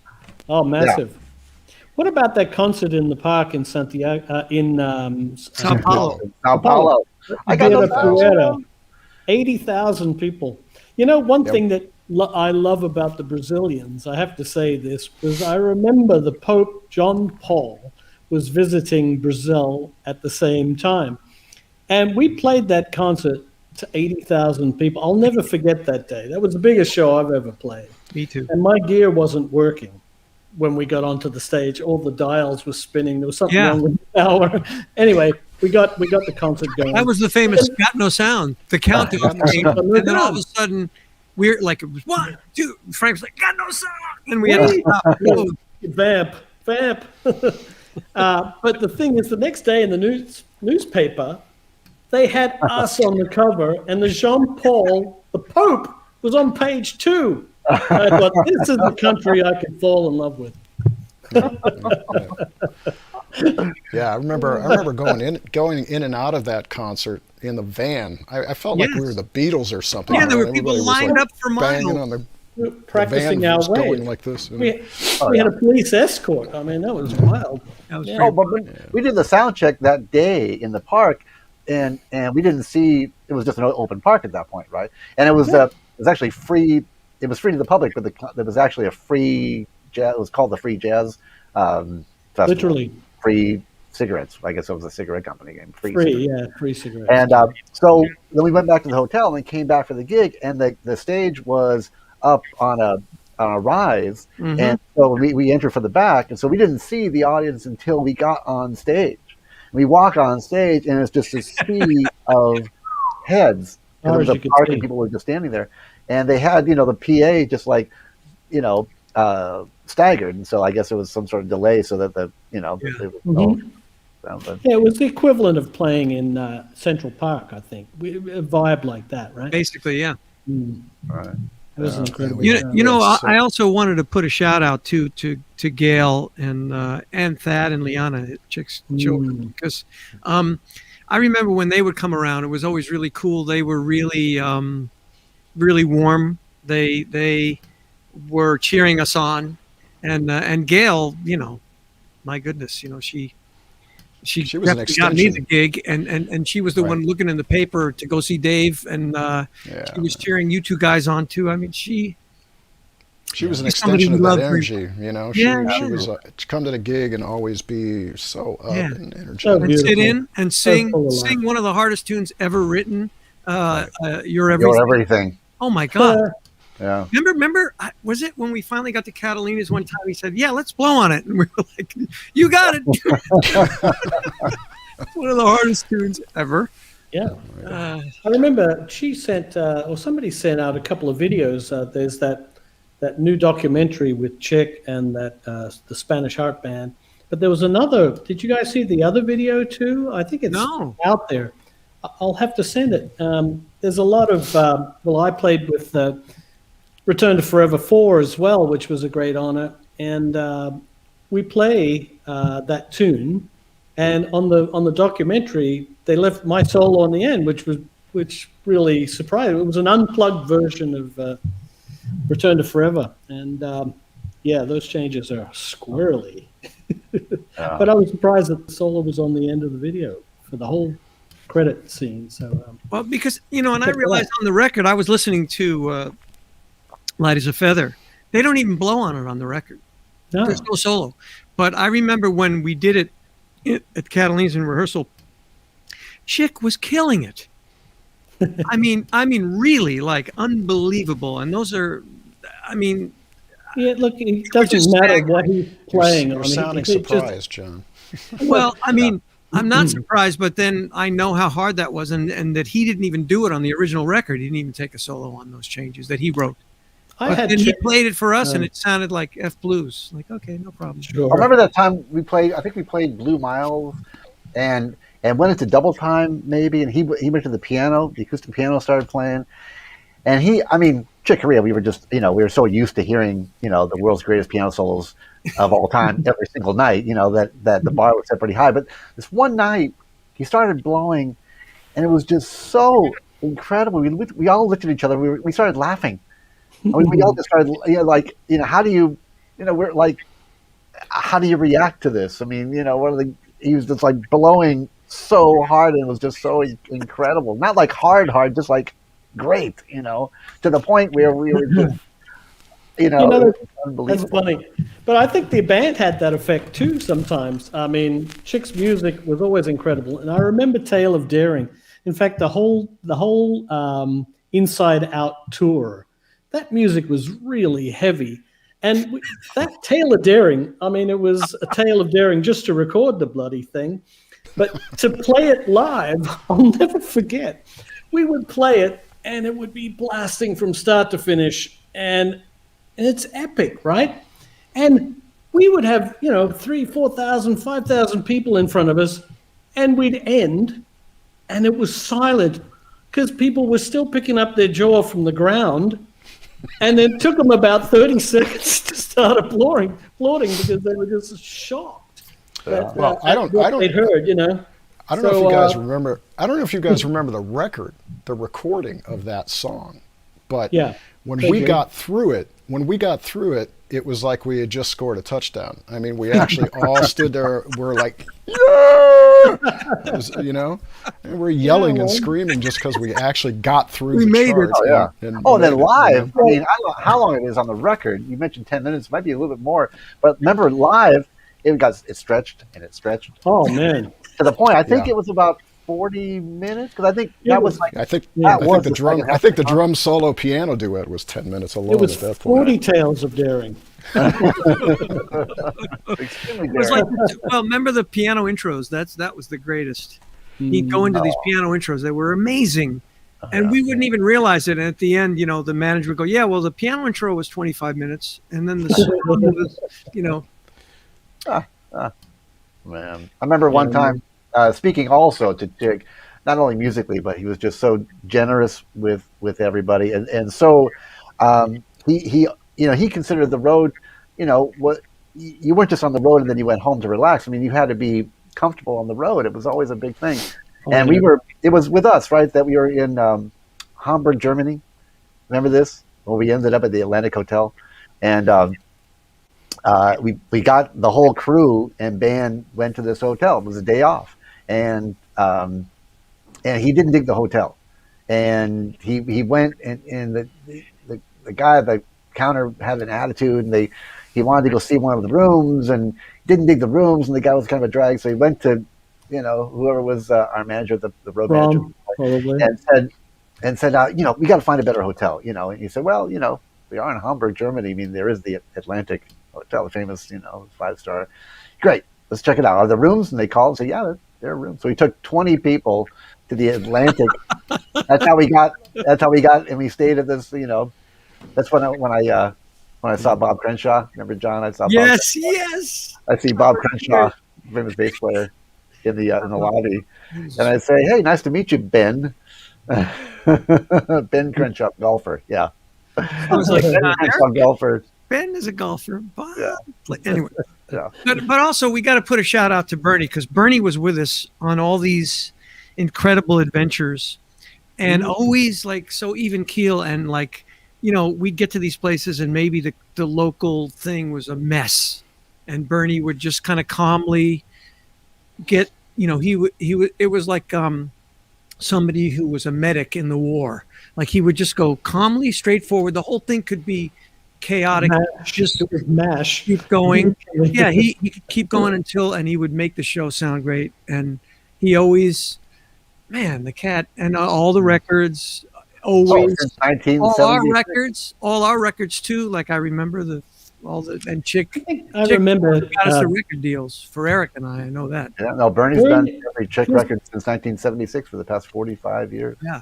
But he had incredible pedigree even before Chick. I remember him telling me one time that he was an intern on Hendrix record. Yeah, Electric Lady. Electric Lady. He worked at Electric Lady. I mean, that's some serious pedigree. Not to mention all the records he did before he found Chick. So yeah, Bernie's. He worked on some Stevie Wonder records too. I think he worked on Intervisions as a assistant. Yeah. Yeah. Well, like I said, we always had a great crew. We're busy mixing this.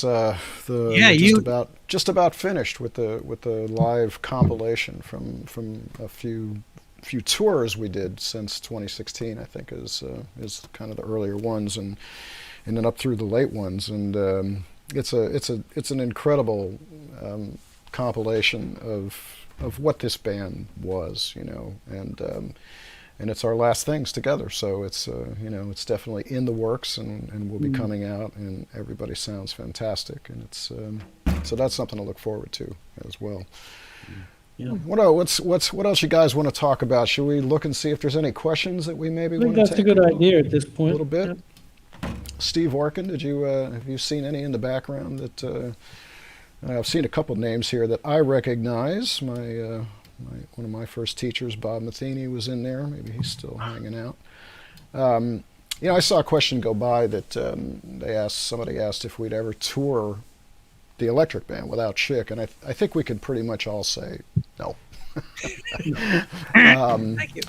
Yeah, how do you do that? Who would play keyboards? I mean, come on. Yeah, how do you do that? It's I think it's one of those things. I mean, obviously we're all hoping to continue touring individually and with different things, and maybe together on some things. But as we go forward and hopefully get back to touring soon.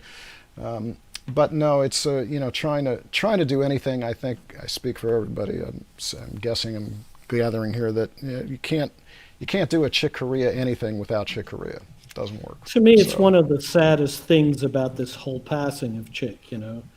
Is that we won't play as the Electric Band ever again. That's really, to me, one of Yeah. the saddest things of all. Yeah.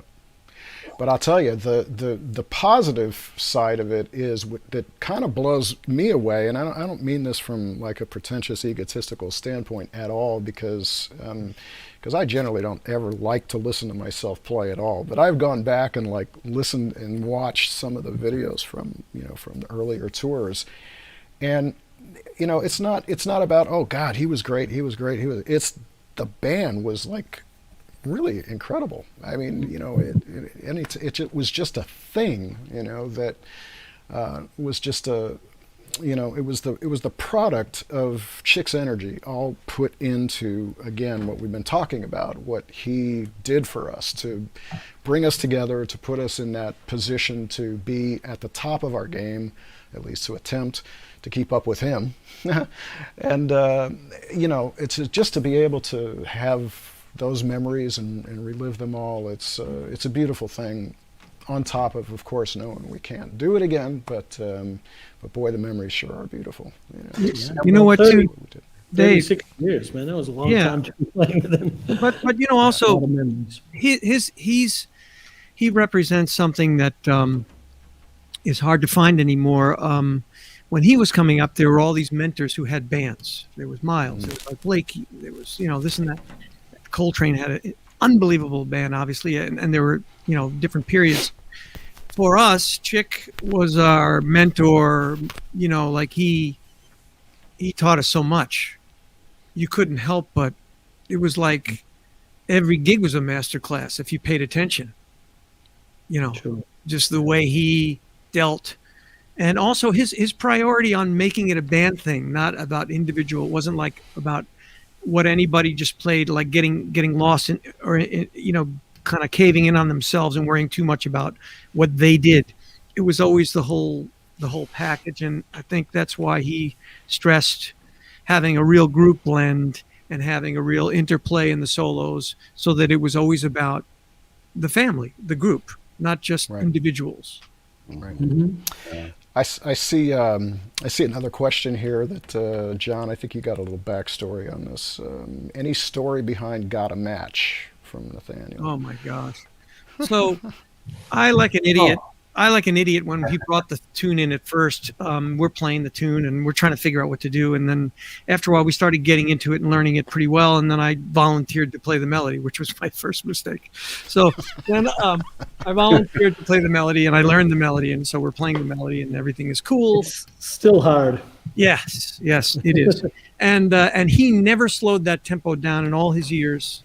Like all the reunion stuff, I'd have to shed my tail off, knowing that in a few months that was going to be there and I was going to have to confront it again. Because it wasn't like when we were kids, when we were playing 200 concerts a year, you could have woken anybody up out of a sound sleep, thrown water on him, and counted it off at 300 or whatever he does it at, and we could play it.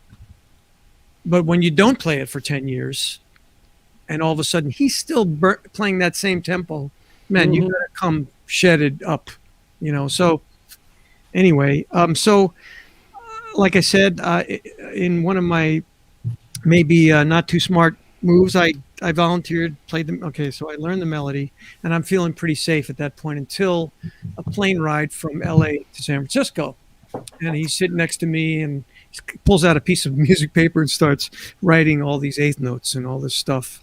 And all of a sudden, the page is full of stuff. And I'm like, Chick, what is that? And what are you doing over there? And he's right next to me. He goes, oh, you'll see when we get there. So we get there, and it's all those shout chorus things for Match. Oh, the lines. Up at all that. Yeah, right. He wrote it on the plane going up. Damn. He did all that. It was just like, oh, yeah. And that's like less than an hour flight. But he was just blasting. He was just... I used to joke with him after a while. I said, you can't write a tune anymore. Whenever you sit down, you write a suite. When you sit down, you write an album. You don't write. I know a little. We should tell people where the title come from. It was from Joe Farrell, who smoked a lot, and he'd always go, "Hey, Chick, got a match? What time is it? Always got a match? What time is it?" He was always trying to talk like Jackie Byard, which Chick hit me to because I played with Joe before Chick, and Joe would talk like this. Hey, Chick, what are you doing? So that's where the title comes from. What time is it? It was dedicated to Joe Farrell, we presume, the great Joe I think Farrell. when I first got that call too, I remember thinking, man, this is, my first thought was how incredible it was that I was getting called to be in the band. My second thought was that, oh my God, I'm going to have to play that Tootie line in Got a Match, those Tootie lines. Well, we all played it in unison a lot of times. Man, yeah, one or two, right? Yeah. Well, you guys always nailed it, that's for sure. Frankie, guys, do we see any other questions here that we might want to take? Yeah, let's see. All of Chick's work is masterpiece. How long? I don't know. They're going by so fast. I can't. Yeah, that's yeah, exactly. you gotta love that. They don't stay long enough for me to answer anything. I'm serious. I mean, folks, I love you all. Thanks for joining us here today. Yeah, Steve mentioned we have over 4,000 people viewing at one time here, so that's awesome. Thank you so much for tuning in and wait. sharing with us. Hold on a second. Wally Grant. Wally Grant is the engineer. I saw my buddy Rob Gonzalez there from New York. Robbie. Call you later, brother. Hey, Wally Grant just piped in about the story, and Wally, I did tell the story earlier on. I'm sorry you missed it, but I told the whole story about being at the studio. So I'm sorry you missed your story, but you were the star of that story. Yeah. What was your favorite Chick Corea song? John Cooljack. Should play. Favorite song? That's hard. I mean, play. It says. That question is difficult. I mean, that's like, who's the best? Who's because with Chick's music, favorite. everything was so much fun playing. Because every song gave a different element of favoritism. This one grooves. I remember I always used to like to play Sidewalk, with the sequence, in 3/4 funk thing, but then at the same time, doing, anything Latin that we used to play, was, which there was a bunch until during, if I'm not mistaken. Somebody talked about Time Track before. Time Track. That's a killer song. They're all killer songs. I mean, he wrote, there's a lot of stuff, View from the Outside on that record too. It's a lot of compositional stuff that was really deep. I had a line or two. Yeah.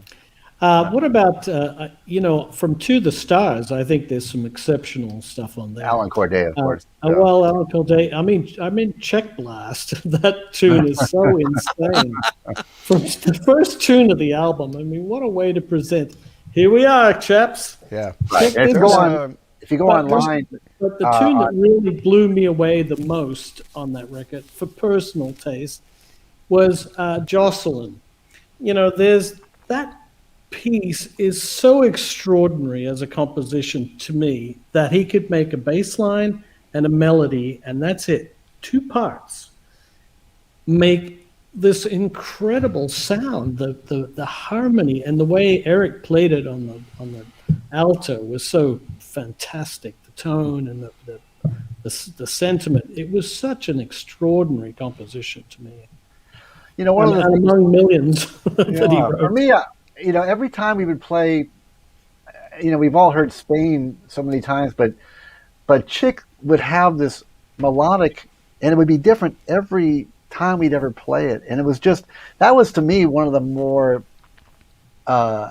remarkable solos, especially when he played on, not just on piano, it didn't matter what instrument he played it on, but he just had this amazing, just brought me to tears almost every night. I mean, it felt like an emotional, almost choking up. And when he would do the sing along with the audience, the little melodies that he would come up with were just so, it was, seemed kind of off the cuff, and it maybe not paying attention to it so much because you're trying to elicit a response from the audience, But remember the melodies that he would have the audience sing were always just like without exception, thousands really over the years, it was just incredible, it was just, and whatever he would play, it would work. And that tune seems like harmonically, you've got to be careful about the corners, but it all just sort of, when he played it, it was all just kind of like, it felt like one harmonic bed that was like, like a blues almost, I just remember, and the version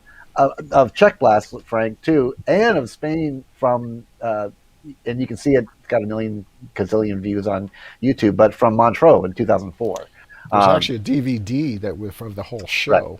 Yeah, Right. it was Really? produced. Oh, yeah, and yeah. that's a heck of a show, actually. Yeah. It So, was, somebody just mentioned King Cockroach, and I have a funny story about that because that's a great tune, amazing Beautiful. composition that Beautiful tune. we played a lot, especially with the trio and then with the guitar. And Eric, you played that too with us, right? When you first got in the band.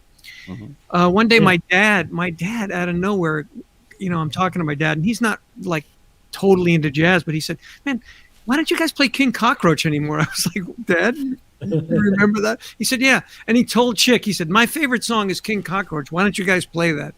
And I was just in hysterics.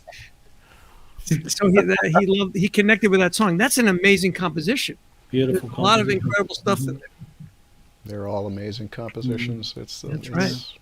It's so prolific, unbelievable. Yeah. Well, What's the largest number of concerts you played in a year and a month? Well, I don't know if I'll anybody's never got forget that European tour that we did. I think Over 2 we months. had a record of doing 27 nights straight. And I remember this 27 nights straight, one day off. And the only reason it was a day off is because the gear would not make it by truck or the bus from, I think it was somewhere in like Poland to Sicily. It was some crazy journey that we did overnight. And then we did another 17 straight. So that, I mean, we were working hard and we were playing a lot of shows. I remember that European tour being quite exhausted after that. I just got exhausted. I just got exhausted right now thinking about that. Man. We'd all wake up, you guys, when you had hair. I mean, when I had hair, we'd Rephrase wake up with Remember buff hair. trying to get the laundry done. Trying to get the laundry done on 2 months plus tour. That was always a challenge. Well, I remember. I think the year that I decided to move to LA from New York, I think we were on the road basically for 10 months. I mean, it kind of added up to be 10 months or at least 8 months. Really? Out of the year. Because I remember the longest tour, I think maybe was 10 and a half weeks, something like that we did all at once. But they were always kind of, there was the spring, there was the summer, and there was the fall, and we were touring in all of them. So it was, there were. yeah, it seemed like it was an And then John, when we started doing the acoustic trio, we were doing both. Yeah. Yeah, That was the period. Yeah. So The Electric Band, there was one main Electric Band 2 tour that we did that was 14 weeks long. We did 90, I think it was 90 days long. Jeez. And we did 82, we played 82 cities across 24 countries in 90 days.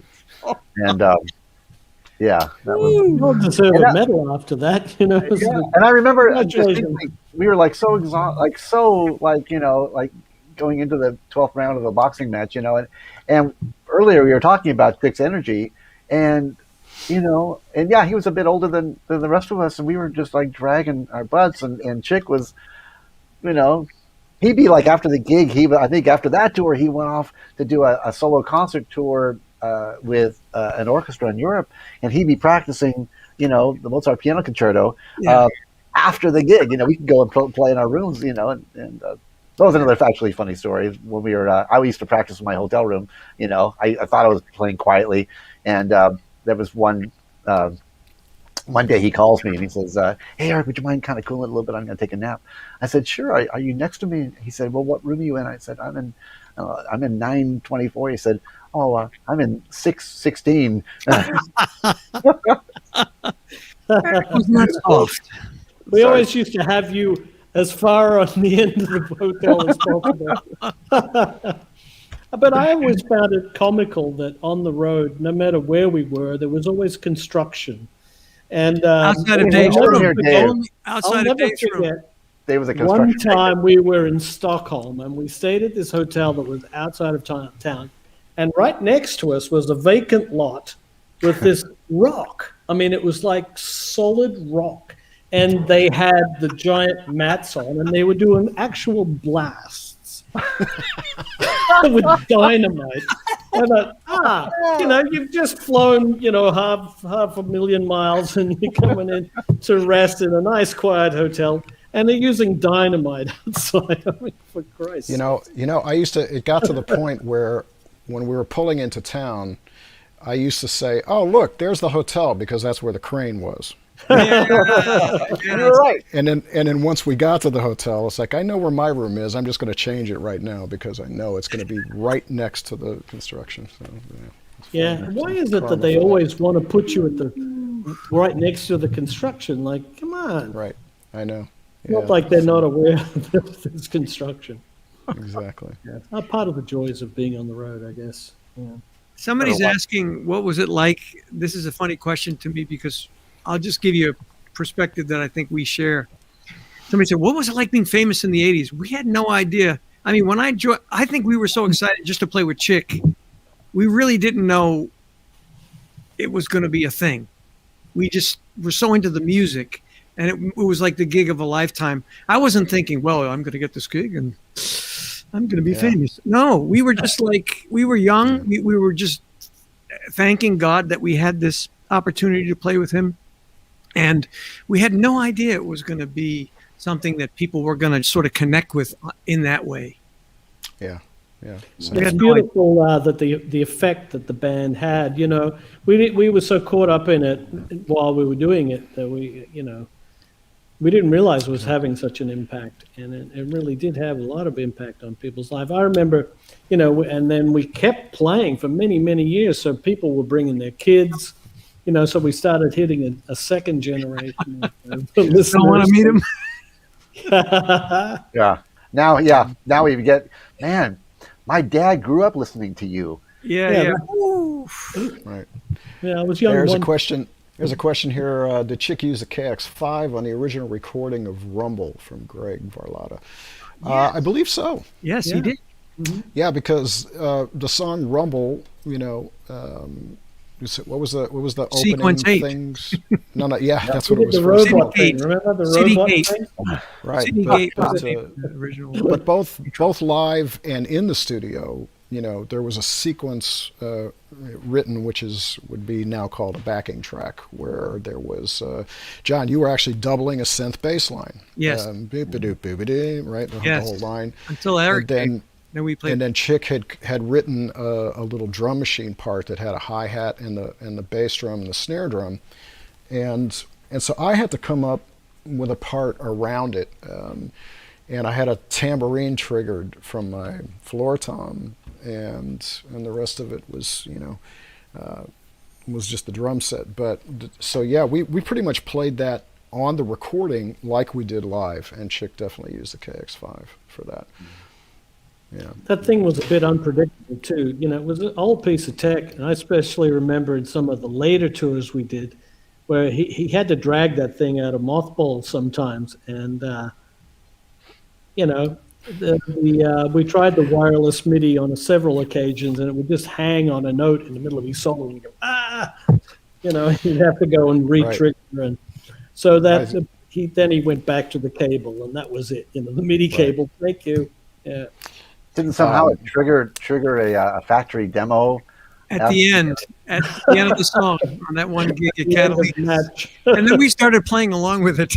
And it was like a really funny, silly demo. It was like a dumb little thing. I remember a funny story. You guys may remember this too. It just came to me. Was we were playing a festival in Atlanta, and I'll never forget this as long as I live.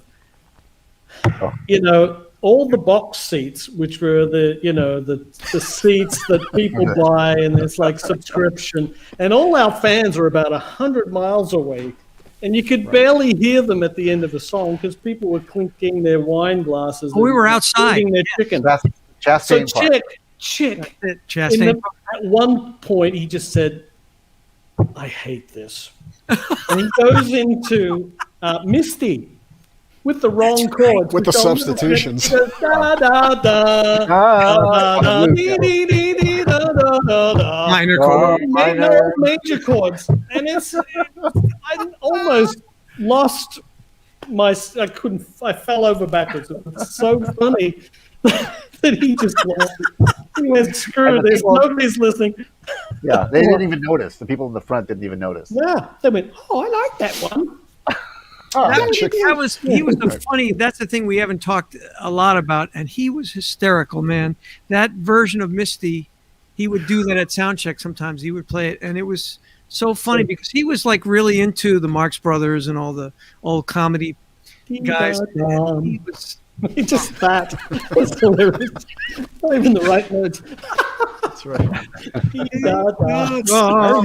Play the tonic. I remember you guys, John. Flat major, just brilliant. You guys used to do that with a bunch of songs. He would do that with start reharmonizing with major chords or whatever it was. And Eric was the culprit of a lot of those too. He would fracture the belt. Hammer it up too. And Chick would oh man, that's all those Disney days, right, Eric?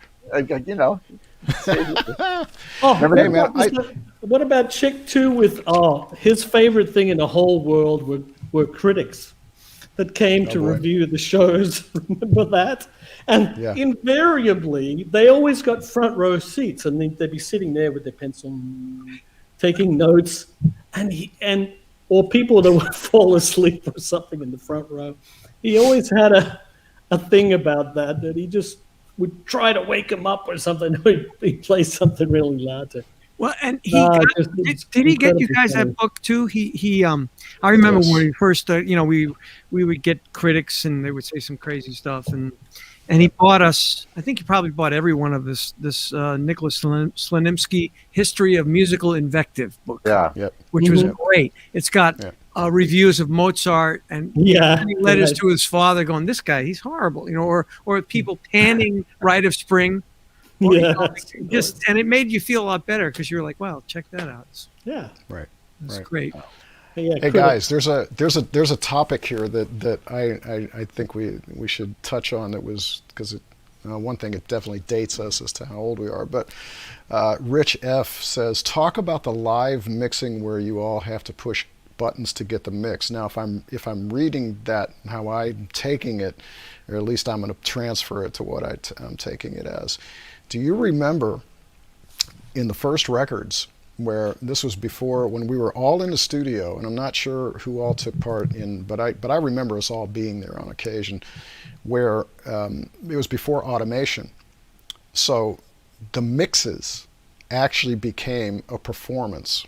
We're all standing at the mixing board with Bernie, and the thing, it's this big Neve console the size of a frickin' Cadillac Eldorado, right? And we're all like, all of us we have our faders and our jobs to do to actually mute, raise, pan, do whatever we have to do. And it's like, if one guy screwed it up, you had to do it all over again. So it was like another instance of, we got it, we got the mix, So that's what we used to have to do back then. So yeah, that was some comedy. That was fun in the too. early days.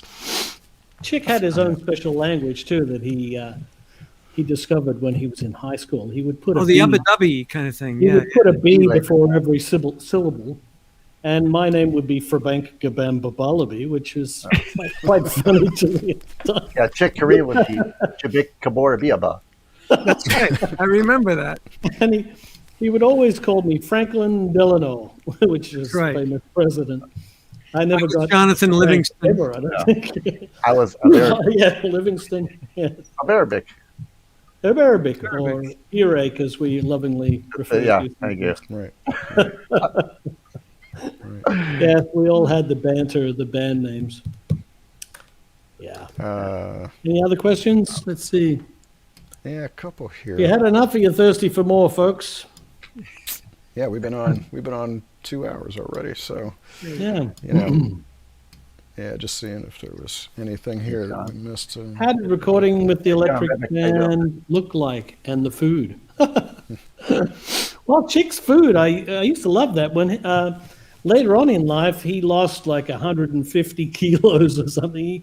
He went from this to the same size he was when he was in high school, and same with Gail. They lost amazing amounts of weight. And they got very strict. They became very strict vegetarian. And I loved the food that was, but backstage on the last few tours we did, especially that 2017 tour. It was always amazingly healthy. Chick would show up to whatever the city we were in, and he always had an assistant he would send off to the nearest grocery store to buy veggies and stuff, and he had his own blenders in the room, and he would make his own incredible blends, and he got quite proficient at that too. I mean, this is quite beside the music that we all know and love from Chick, but he became a very healthy. I really thought he would live to 100 or more, because he was so incredibly diligent about it. He made his own salad dressings and stuff that were just, everything we tasted was just so great, you know. And do you remember when we would go to Italy before all that? Oh, and we would go to gig, play the sound check, and then we go eat at some amazing restaurant. And we thought after the dinner that basically we were going to fall asleep and not wake up for about 10 years. But then we'd go play the gig, and it was so exciting. And Chick really enjoyed. His favorite pasta was spaghetti aglio olio with the garlic and the olive oil. John, I'll never forget one time, the three of us, you, me, and Chick, we were playing in Naples. It's always something happening in Naples. It's a bizarre town. My parents are from near Naples, so my dad used to tell me stories. He says, you got to watch it there. The thieves are so good, they'll steal your socks before your shoes. But anyway, we went and we walked across the street. We were right on the waterfront. There was a castle. We went down and had the giant buffalo mozzarella, which was incredible. But I'll never forget the next day. We had to leave Napoli and fly, and there was a bus that came to pick us up. And you have to recall this because I remember the traffic was horrendous in the direction that we were going. And there was nobody on the other side. There was 3 lanes, and there was a cement thing about this high that divided the roads. And this bus driver said, screw this. An entire bus. He backs up, and then he attempts to go over this barrier, which he manages to do without most of the bottom of the bus was probably missing by the time we got to the other side. And then he starts barreling down the wrong side of the road just to get us to the airport on time. I'll never forget. I couldn't even watch. I was like this. Oh my gosh. There was another one. The first time we went to, was it Korea or some place in the Far East? Maybe it was, I don't know. We decided that we were stuck in this massive traffic jam, and we were almost to the hotel, but we wanted to go around to the front of the hotel. Big mistake. Mm-hmm. We should have just gone in the back because it took us an hour to get from the back of the hotel to the front. We were like, you know. Hey, I see a question here that I can answer very quickly. Did Chick write the song Master Plan for my record? Yes, he did. And he composed that. I have to tell, because this is a little bit of a back Chick Corea story that was so cool for me, that when I did my first record, I entitled it Master Plan, and I asked Chick, please write a song that would provide a platform for the great Steve Gadd and I to play together. And and what I wanted to do, because of the original recording that I first heard Steve with Chick in that studio, Mad Hatter, with Anthony Jackson, I wanted to recreate the session and put myself in the middle of it, you know. And basically that's what happened for Master Plan. So yes, Chick he wrote that incredible song for my record that Steve and I did a little duet. So yeah, beautiful. Yeah. Another beautiful moment, another beautiful composition from the master. Somebody's asking, Frank Gambale, what was Chick's reaction to your sweep picking fast runs? Well, he liked them. But, you know, one of the things that, I created this new tuning for the guitar, which I call Gambale tuning, and it enables me to play close voicings just like a piano, so I can play virtually any chord. And I discovered this right before we were doing the To the Stars album. And so I had this Yamaha silent guitar, and I wanted Chick to hear this, you know. I put headphones on his head, and I said, Chick, check out what I've discovered. And I'd play these chords that to a guitar player are completely impossible. And Chick went, yeah, great. To him, it meant absolutely nothing because he can play all those chords all day long. I went, damn, I have to share this with a guitar player who'll understand. So that was one little anecdote I remember from the To the Stars. I love recordings. He says, yeah, great. That was it. Great discovery, you know. I've reinvented the wheel. Yeah, it doesn't matter. Hey, our friend Bob Rice just who did some. Hello, Hey, Bob. Bob. Yeah, he just posted something nice here about how Chick would receive people backstage and after the shows, and they would approach him with their hands shaking, and he was just saying that Chick had this beautiful ability to shift that energy around and make those people tell him about their own lives, and that's another such a great loving. Yeah, that was a very about Chick. Very commonly. I mean, whenever we would always want our friends to come back after gigs and meet Chick, and it was always such a source of pride. But I always remember, not just with friends, but everybody. You have to imagine that a person like Chick Corea would everybody wants to meet Chick and get their picture or whatever. And Chick was always he was careful about who he got a chance to talk to after a gig or whenever, not because he was trying to avoid anybody, but because he wanted to make sure that everybody that he did encounter and communicate with, that he gave them his full attention. And everybody all of my friends over the years who had the pleasure of meeting him backstage or wherever, always commented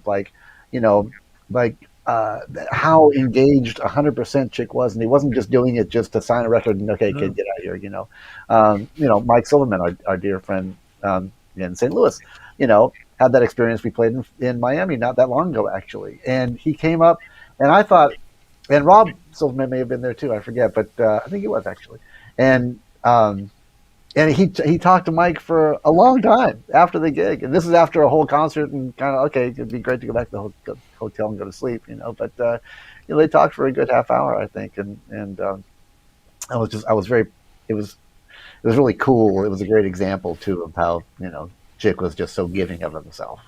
Yeah, we miss him.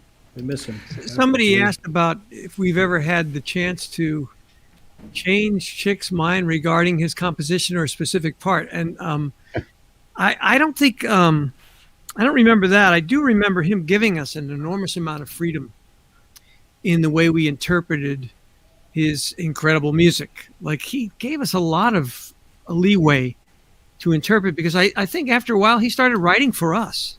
He would tell us that. He said, I'm writing with you guys in mind. So I can think of two examples of that for me. I mean, Charged Particles was written to feature the guitar. Here's these changes, here's this melody. He would feature us. Now I remember, he enjoyed the sweep picking thing a lot. And for me, Check Blast, sometimes that was the first tune of the night, and there's this arpeggio in there that actually I did ask him to change, because I remember Chick, in the key that it's in, I'm sorry, man, I can usually play anything you throw at me, but this is impossible on the guitar. It just doesn't work. But I can play it up a third. So if I can play this arpeggio, this crazy, it goes by in about 2 seconds, but it's one of the hardest things of all the Electric Band things that I ever have to play. He says, yeah, okay. And then, so we ended up doing it as a harmony. Why am I hearing an echo now? Anyway, so, he did write with us in mind, and it was a beautiful thing. After all those years, he really was familiar with all our capabilities, and I really felt like it was for us, this music, Yeah. Mm-hmm. Absolutely. He was flexible. If something was a certain way that maybe, would maybe come out a little easier if you changed a little thing, he would never.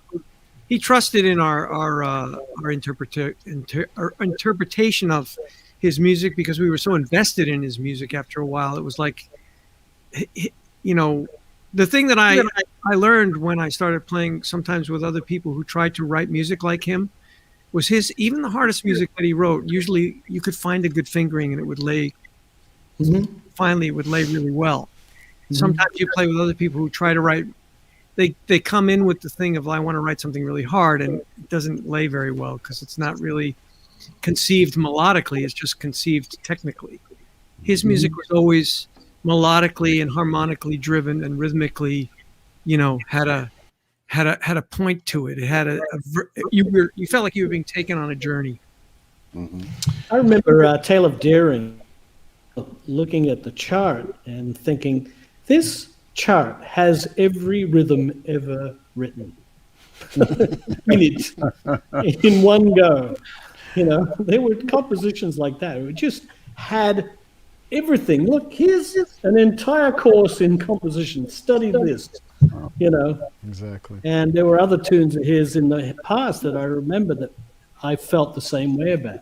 There was this Return to Forever tune called The Musician, which to me is one of the greatest compositions ever on anything. It just is the book on composition right here. You study that and you're done. Lee has a question about what was the smallest stage we ever had to cram onto? I remember. The Blue It Note? was in Oklahoma City. Do you guys remember that show? Oh no. It was an Italian mob joint or something. Oh, yeah. What the hell it was. They had The Big Apple Jazz Club in Wow, you guys got some that memories, night, man. I'll never forget, because I was trying out these new earplugs because the band was getting a bit loud. Oh, that's right. Especially me. And they were made of wax, and I had a piece in my ear, and it's halfway through the first set. Somehow it had just plopped into my ear, and it was hitting my eardrum. So I was starting to go completely insane, trying to get it out of my ear. And I remember being between sets, I said, they had to take me to the hospital to find a doctor to pull it out. And so I remember it going, out it came. And I went, thank you. And I rushed back for the second set. Well, you guys, after the second set, you guys are gone. And I remember we had Danny Burns, a young little blonde-haired guy. He was only about 23. And our manager, Ron Moss, was kind of training him to take over the reins as, At least for road manager. Yeah. Right. Well, after the show, everybody had gone. It was just the crew packing up from that gig. And I decided, look, I wanted to play piano. I was dying to play piano a little bit, so I got on Chick's piano while everybody's packing up around me. And I remember Danny going in to the back room to get the money for the show. And it didn't go very well. Apparently, the guy didn't want to pay, right? And we had a completely full house both shows. Guy was drunk. He came out with a gun, and he started waiting. Everybody get out of my bleeping club. And people are diving under tables. I'm under the piano going, oh, all my Christmases at once. I thought we were all going to die. The guy, but the two of the bouncers managed to restrain this guy. We never got paid. And I think the club, the word got out, and B.B. King or someone was supposed to play there a couple of nights later, and the place got shut down. But, whew. Word about Danny Burns was one of the great tour managers that we ever had. Yeah. Great guy. He learned the hard way on that gig, that's for sure. He became one of the greatest, I thought. Yeah, absolutely. Well, you mentioned it, John, but the Blue Note was always a challenge in New York to fit on that stage. That was a bit tough. A bit tough. Human pyramid. Always fun. Somebody had asked before too, like what was the nightmare gig where everything went wrong? And I mean, you guys got the memories here. I can't remember anything, but I never remember like just a situation where whatever it was, if there was something going on bad or negative that we didn't overcome, that was like, for me, it's like all the gigs were just great. All the gigs were the memory of playing all the shows. There was never bad vibes, bad gigs, or whatever. It was just a beautiful. Although I do remember one with Electric Band 2. We were in That Spain. doesn't count. We don't. Yeah, there was a bomb scare in the theater. We were about halfway, not even halfway through the concert, Yikes! and forgive me if you guys are watching. I forget if it was Danny or I forget who the maybe Chris actually even at that point. But No, I think it was still Danny. maybe it was Danny. And we're in the middle. In fact, I'm in the middle. I think I'm in the middle of a solo, and Danny comes running out on the stage, and we're playing in front of 2,500 people or whatever, and whispers something to Chick, and they both stand up, and Danny looks at us and goes, "Follow me." We stop playing, we go running out the back of the hotel, and it was a bomb scare, and I guess it was and the audience, I guess it happened like all the time, and so the promoter went over to Chick, and we're all out on the sidewalk. And now the audience is out on the sidewalk, there's a gazillion people. And he said, well, the promoter goes up to Chick and says, yes, we have this call, but, it happens all the time. I think it will be publicly fine, and we should go back and finish the concert.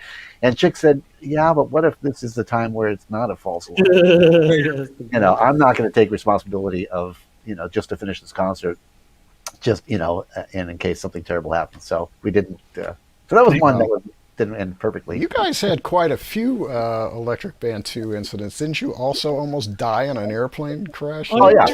That was called in the Hong Nine Kong. Lives. Jesus. We called it the 9 Lives tour. We were on in a bus, and we were on a bridge, and the bridge ended, and suddenly we all fell out of our bunks because the bus driver had to make this crazy emergency thing in the middle of the night. And if he had kept going on the lane, in that lane, we would have gone off this 40-foot embankment, Yeah, and then we were on an airplane going from London to Leeds, and we take off, and the one of the tires blew up, and the rubber got sucked into the back engine. The engine blows up, and there's flames coming out of the thing. And we came back around, and there's emergency lights on the thing. They foam down the tarmac, and we land, and we had to actually jump out of the emergency exit. Holy cow! The thing actually does weigh 40 pounds. And, I just remembered one. The other thing too is we got to shout out to Chris Campbell, one of the great Chris road Campbell. managers of all time. He's with us, been with us for many, many years. So here's one that I remember. You guys remember this? We're in Germany, and the bus is going down the street, and I remember we're going down the street, and all of a sudden I hear a thump, and the guy keeps going, and all of a sudden we get to an intersection, and all these German cops are like guns drawn. They stop the bus. Apparently, he had clipped his mirror had clipped the mirror of a police vehicle. Oh. So all of a sudden, it looked at it like an old scary movie. All of a sudden, these cats are like, they're drawn. The guns are drawn. They're in the middle of the street, and we're on a big bus. And I'm looking out one of those big bus windows, the front window, going, oh my god! You don't remember that? I didn't remember that one at all. That was brutal. Yeah, I don't remember. Man. But anyway, Chris Campbell, great road manager. He's out there somewhere. Yeah, Chris. Amazing. Well, dudes, we could keep doing this all day, I think, but does anybody else have anything they want to share, or shall we end it? There was a comment here that said, did Chick leave anything with us to share with other musicians? So maybe we could all say that to close our show here, unless you guys have anything else you want to add. Great idea. Yeah. Well, I'll start. It's I don't think the thing at the beginning of the video, or at the beginning of our stream today, pretty much said it all. Chick was he was so much about the arts and performing and just allowing people to be free to create was the thing that he always said to me, and I think he wanted to impart that on all musicians to not have any oppression, to be able to have that freedom to create. And I think that was, from my angle, the most important thing he would always talk about, because the practicing and studying and the listening, I think all goes without saying. But yeah, just the freedom to create thing and do it. do it, put it out there in a positive way, and do it. So for me personally, I just want to say thank you to all of you for coming in today and hanging out. And it was really, really a fun time with the guys here, man. It was like a family, like I said, family reunion, fun time. And push it over to one of you guys to say a little something on that topic. I don't know if Chick ever shared with you about that.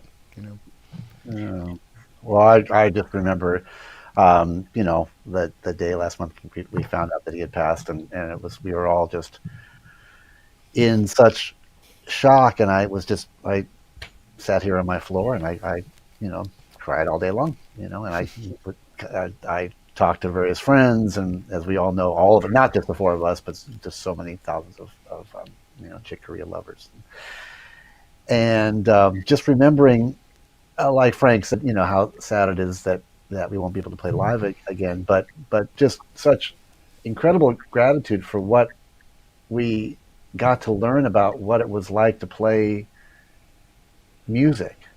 And not to say like to be able to play it on such a high level, which it was, but what it really means to make music with other people. One thing we've learned during this pandemic is how getting to make music is such a soulful, deep love experience, and how much we all miss being able to do that live. And with and Chick just taught me how great that is, and what a special spiritual experience that is. And so no matter what we're doing musically or artistically, but just to persevere and continue to create with each other, and just like the thing that Steve put together at the beginning, what Chick said about just if you encounter somebody who's just seems like they're in a bad way, just playing some music, man. I mean, it's in your soul, and to be able to create music, and to be able to create music together and with friends, oh my gosh, it's just nothing better. And that like every family, the four of us are a family with Gail and Chick's whole family, all of us, Bernie and Chris and everybody. And with this live record that's going to be coming out, I'm sure we're going to do another one of these, and talk about the record, and just any excuse we can have to get together and hang and whatever. So hope people check out the record, just because it's it's a cool a cool shout out to Chick and the band, but an excuse for us all to be all of us, the four of us and everybody watching, for us to honor Chick. Yeah. Beautiful. I feel like the thing that always strikes me is how generous he was. He went out of his way to not only teach us, he was always encouraging. He was always providing new opportunities. For me personally, I would have never had a record deal. I would have never had a band. He encouraged me. He was always about all of us flourishing and being able to pursue many different things. But his sort of ideal thing was that everybody could come back and be together in the band, go out and do their own things, flourish, grow as artists, and grow in their family life or whatever, and do whatever it was that they was in their heart's desire, but then come back and share and be a part of the band together. And that was like, he changed a lot of stuff. He changed our lives in that regard. I think he facilitated and encouraged and believed in us. We were all very young. He saw something in ourselves that we didn't even see, in my opinion. And then inspired us and actually pushed us to become that better version of what we'd like to be. So I feel like because he was that generous, it really impressed upon us the desire to share with other people and encourage other people too. And I think he taught us all what being a band leader is about, also. Absolutely. In the midst of all the 8 million other things he taught us. So yeah, beautiful. Absolutely. Look, for me, when Chick would call, I always said yes. I didn't even have to think about it. I just said, whatever it is, I'm there 100%. I loved him that much, forever. And his music always just was so powerful to me that it was a real honor, a true, genuine honor to be part of this incredible band of all you great, incredible talents, and to be led by the great master who was Chick. I would always say yes, no matter. I didn't even care. I would drop other projects. I would just go, yes, I'll be there. And he left an incredible legacy for us to be inspired. He always inspired me. I was in awe of his compositional skills and his playing skills. It was just, and he was such a lovely man. To back it all up, an incredible human being, one that we can all look up to and be inspired by. And with his passing, for me, I feel something's changed inside of me where I feel like, I need to be more creative and be more productive and continue on, holding that torch that he held so incredibly high. So, God bless him. I loved the man. It was an incredible honor to be part of his life and his legacy. And I feel very grateful and blessed to have been part of that. And, I'm so sad he's gone. We had so many plans for the future. There were many Electric Band plans. And so, but I cherish every moment that we shared, all of us as a band and, knowing the great man, Chick Corea. Absolutely. Absolutely. Yeah.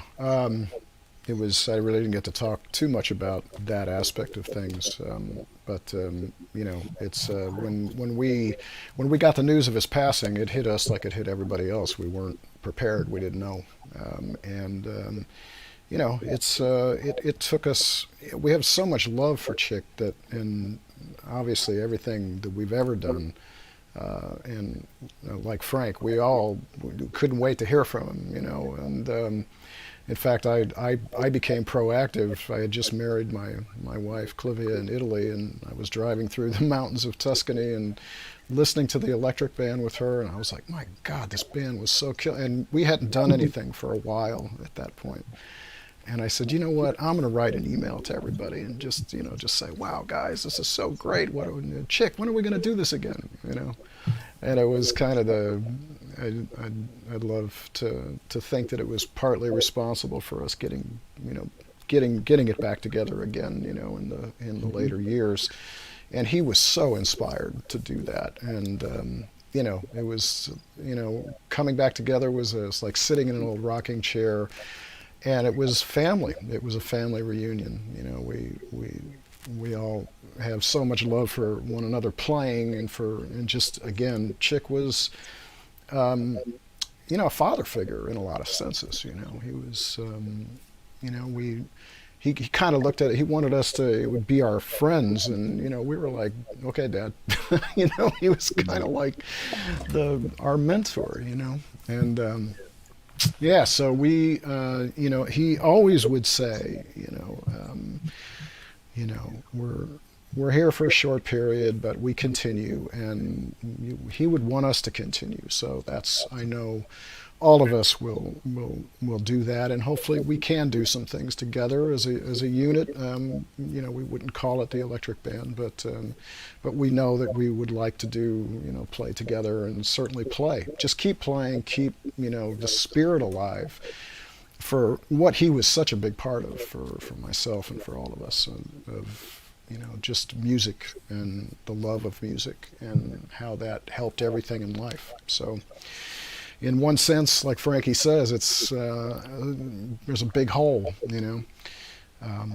but I think we all feel we owe it to him and to the music world to keep going, keep pushing, and support in that sense, what Chick stood for. So long live all of his music had such impact and still does and always will. So I know we'll be playing his songs in our bands for a long time to come, Sure. And please keep an eye out for the new record. When that comes out, we'll all be talking about it. It will be on Chick's website. It'll be on all of our websites. We'll be doing, a lot of promotion to put it out there so y'all can hear it. And thank you for coming in and hanging with us today. Support means a lot. Thanks, everybody. Thank you. So much. It's been a pleasure. All right. Love all you Take guys. care. Yeah. Okay, Be guys. safe. Be healthy.